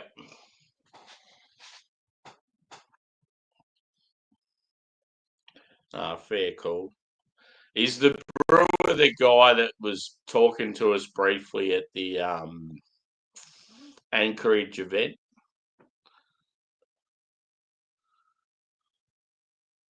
The Juice series is shit. I don't know what the fuck why they're even doing that shit. I fucking hate that juice enhanced crap. I've even in my reviews, you know how much I like mountain culture. Even in the reviews, I'm like, why are they doing this shit? Yeah, I fucking hate. That's a massive pet hate of mine. Is breweries adding fruit juice or puree or whatever to IPAs. There's just no need for it. Let the hops shine. If the hops don't shine, fuck it. Just give me a beer. I don't want a fucking beer that tastes like a fucking Berliner Weiss. Like,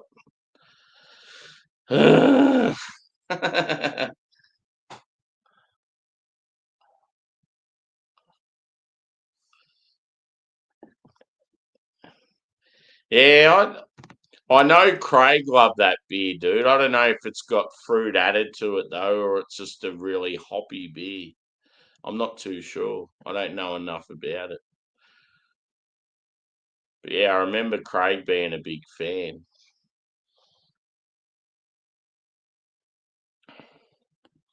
I just love the fact, Joey, that like in your state, you just go to these fucking service stations and there's like 200 craft beers there. Oh man. If me and Wilco had that accessibility, it would be phenomenal.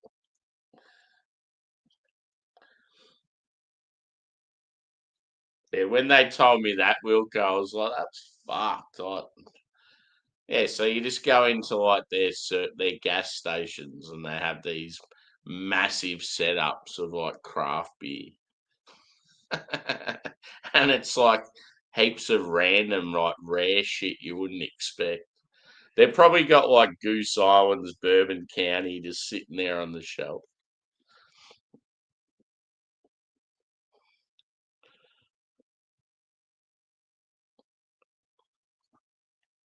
Yeah.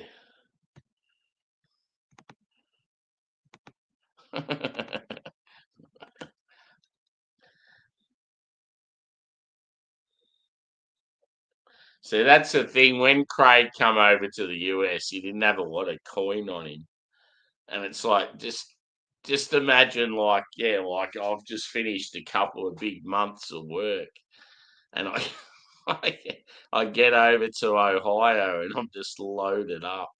And I go into one of those service stations, I'll be like, okay, boys, we're getting one of everything and going back to Joey's.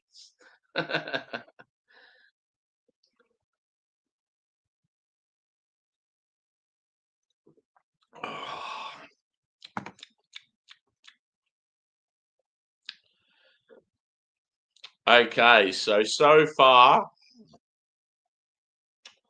number one is number one, number two is number two, and number three is number three.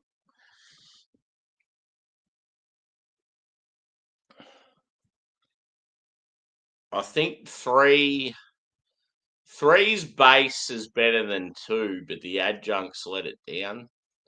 It's meant to be full of like coconut and biscuity goodness, but I just feel like it's the base and not much else. Yeah. Ugh, that. Do do do do do do do do do do do do do do do. Who knows what that song is? 5 points if you know. Diddle diddle diddle diddle diddle diddle diddle diddle diddle diddle diddle diddle diddle.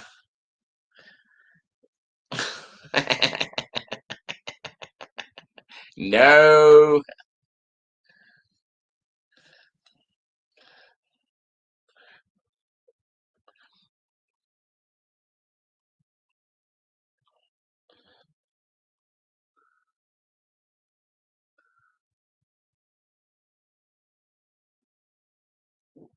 she's a brat. She's a fucking nightmare.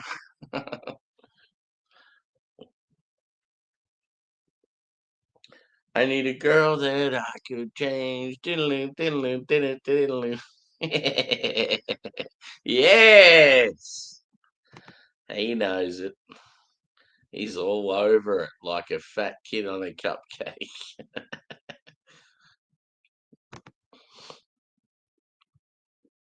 I want to hear it. I want to play it. I want to be in and around it. Are you carrying on, Wilco? You going to drink through the night? Keep boozing. I might even do a little tunage. End this one and start a newie with massive risks of copyright and jail time. Yeah, you just pooped a little.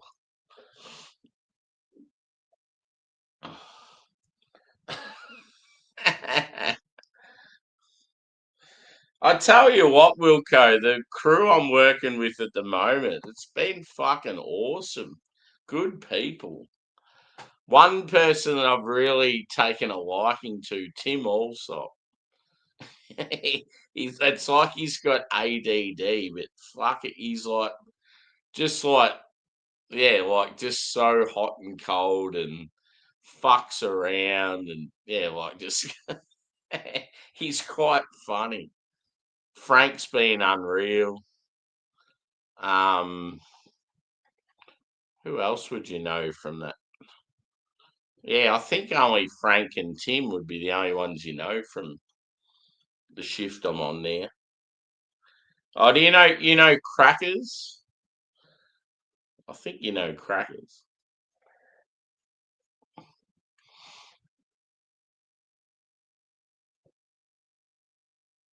But yeah, I don't know. We've just got this real boyish club going on at the moment. It's cool.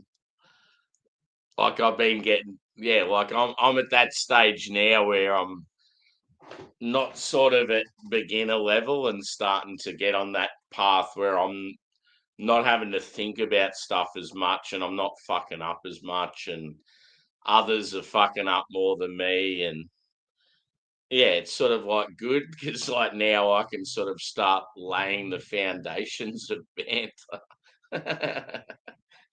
I can sort of start to relax a little because yeah, it's going a bit better. So one of the guys, it's like there's a guy that we was sort of he's been given problems to a few people that are like in that job. And anyway, one of the guys that's on the crew I'm on now, he must have like confronted this fella and said, "Look, I'm sick of you fucking having a go at me and talking to me like shit and telling me how to do my job."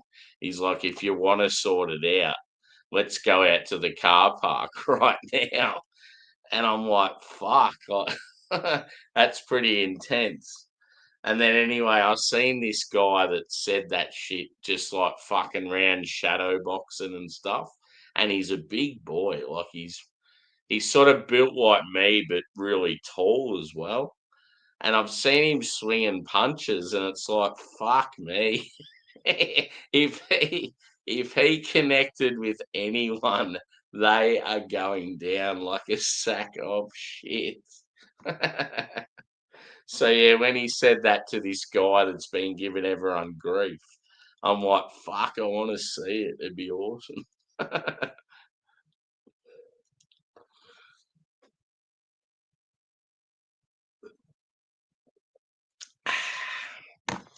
I better have this last one, shall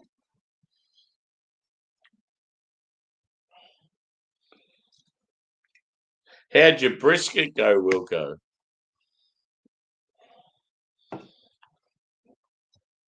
Can't believe this has been going for 3 hours and 20 minutes.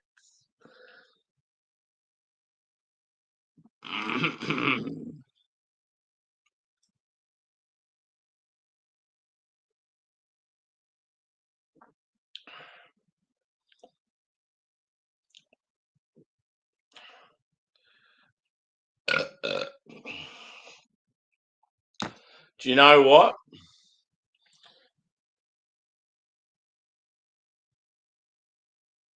I can't. It's so hard to separate 2, 3, and 4.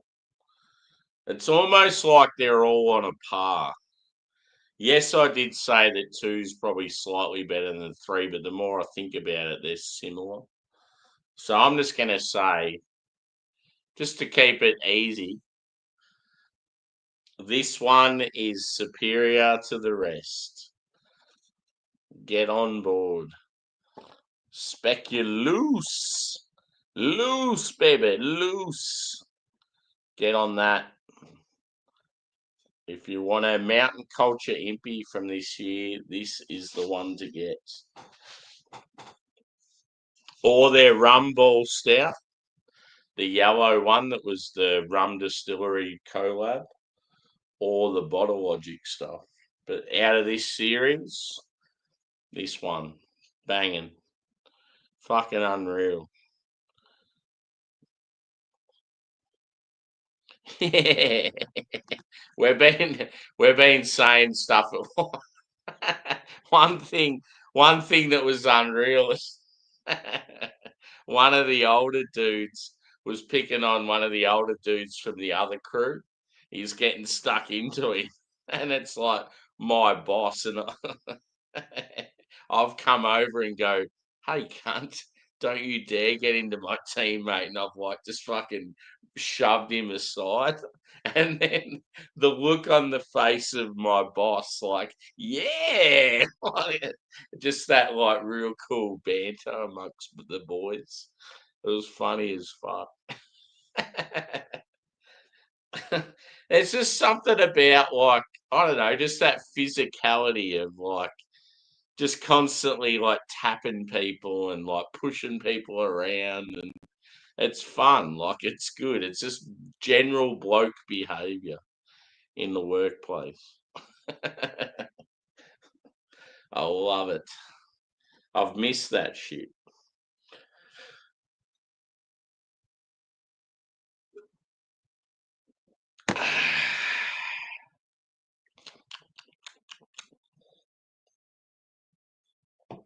Should I do a cuvee?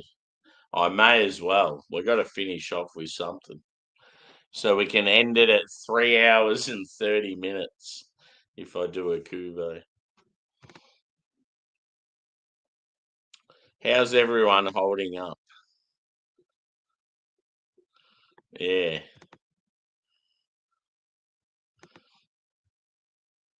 I think I will do a stream after this, though, boys.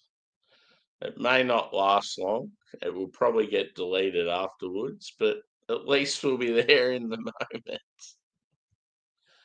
Let's do it. So, cuvee time. We'll just go a little bit of each. So, first of all, this is the best one out of the 4. For those that, if you've just joined or you're watching back or whatever, this is number 1.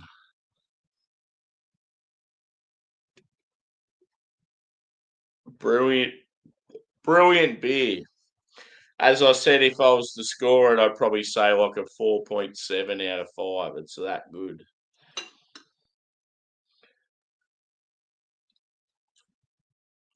And I actually had a can of it fresh, and it's drinking way better now than fresh. So there you go. If you can find a can of it, get around it, because now's probably the perfect time.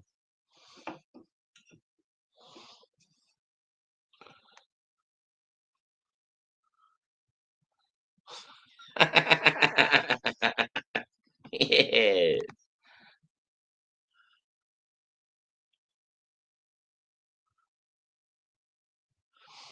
Yeah, no worries, dude. I'll just sort of tell you roughly what I got with each one.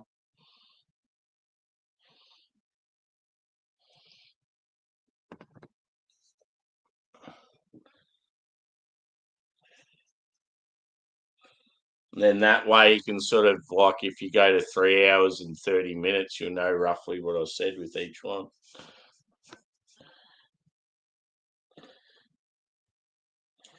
Oh, this cuvee is going to be dangerous. Maybe I'll talk about each one before I do the cuvee. That's cool if Chaz has all 4. That's real good. I would say Wilco, in all honesty, it depends though, dude. If you want to get a couple, I'd probably suggest. I'm always going to say this one. At least get a can of that. But then I would probably say if you're more of a peanut butter fan, get that one, or if you're more of a coconut fan, get the coconut one. That's all. That's all I'd probably do. Just make sure you get the speculoos one, and then maybe try one of the others.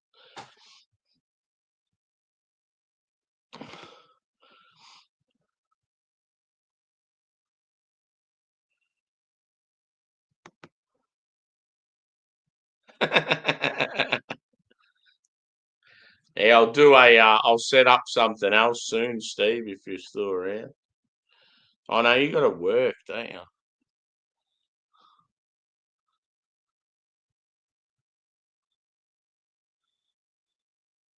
What time do you have to work?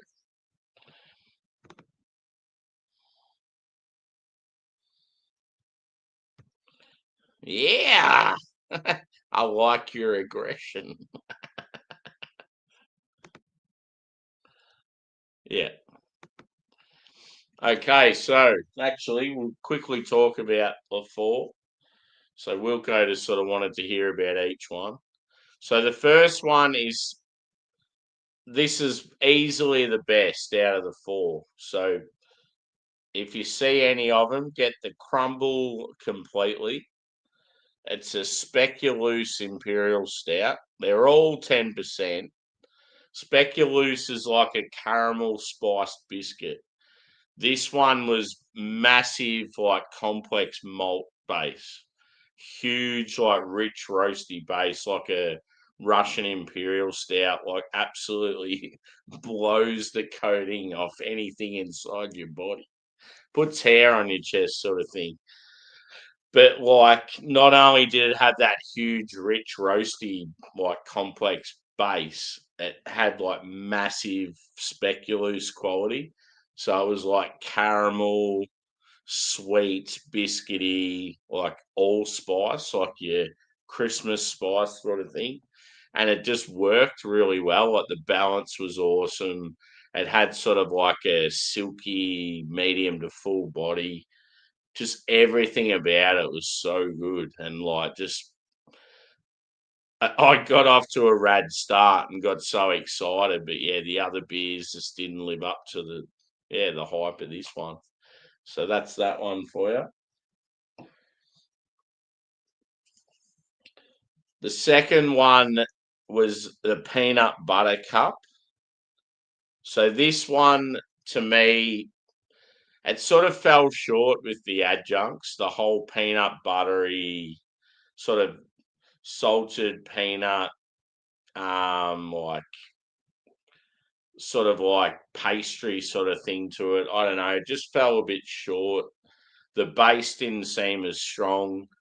It was good chocolatey as far as chocolate goes, and sort of it had that sort of smooth, creamy sort of way about it. Yeah, I still probably think out of this one and the coconut one, this one's probably slightly better.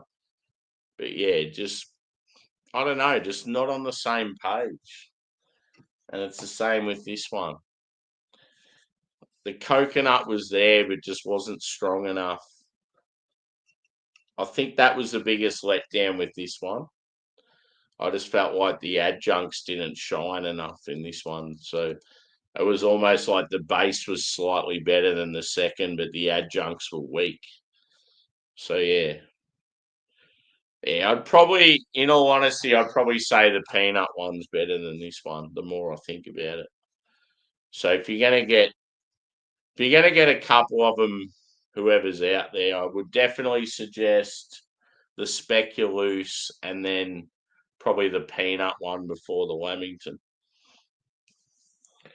And then the last beer, I don't know, like it's okay, but I just don't think it doesn't have any adjuncts to it. It's just all about the base, but it's like,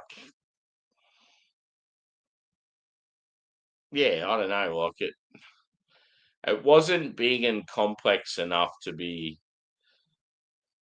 There's no way this is the same base as that first beer was, because if it was, I would have absolutely frothed over this. So yeah, it's like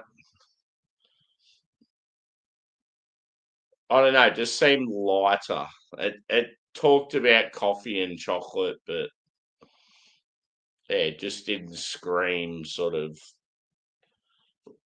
Russian Imperial or anything like that. Like it was solid, but yeah, just sort of hard to explain with this one because yeah, it didn't have adjuncts in it, so it's like why wasn't it as good? But I just think the base wasn't as complex, and yeah, from what I remember with the body, it was probably a little bit lighter in that as well.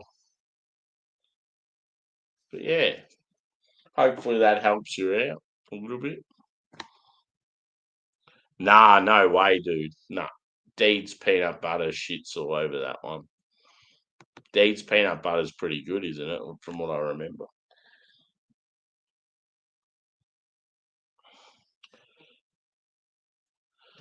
I remember having one of the peanut butter ones from Deeds and going, yes, yes, I want more of this, please. Yeah, no, it just I don't know, the adjuncts with the peanut one let it down a bit. I felt like the bait that really intense chocolate base got me excited, but yeah, I felt like the peanut side of it let it down a bit. But yeah, this is the Cuvée, so let's do it. I thought I better talk about the beers in final before I do this.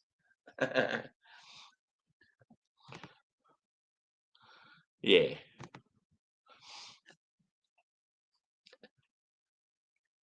Cuvée.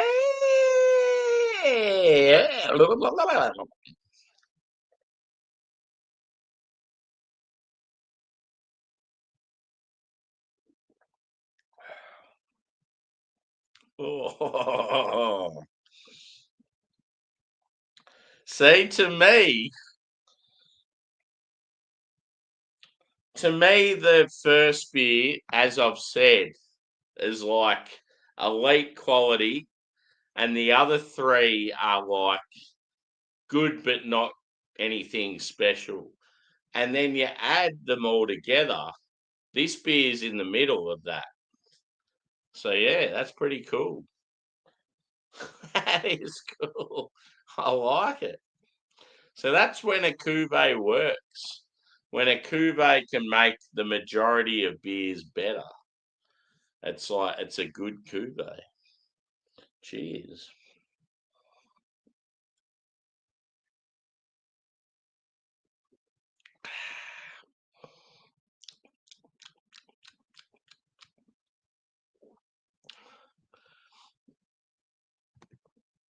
Yeah, like most of them pretty decent, dude.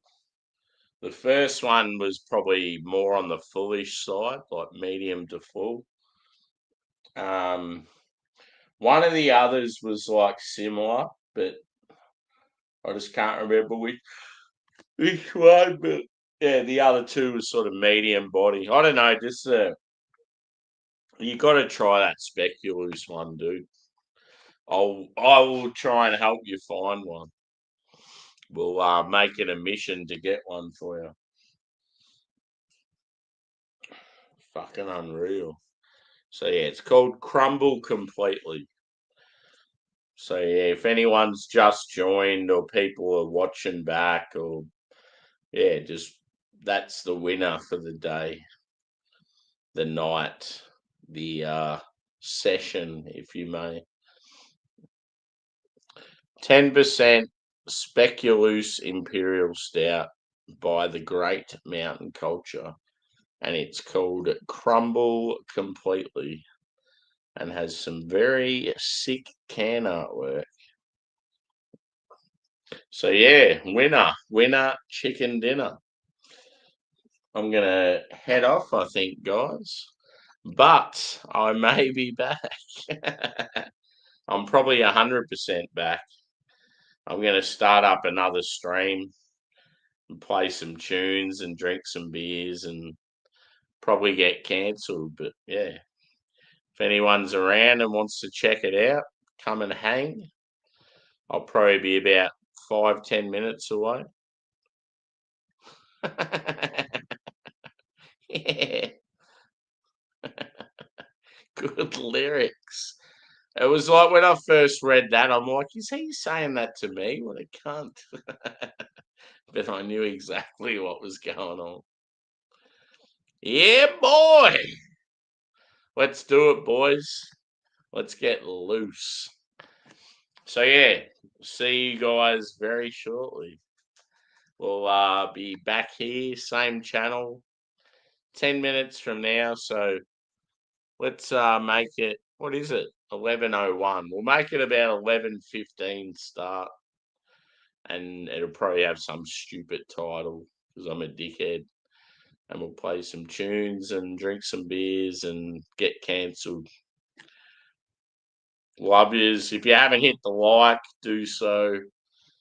Thanks to everyone that's been here. It's been a couple of yous that have been here the whole time. Fucking love yous.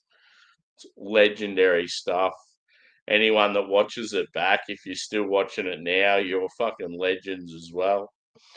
Yeah. Check out Mountain Culture. I'm out. Peace.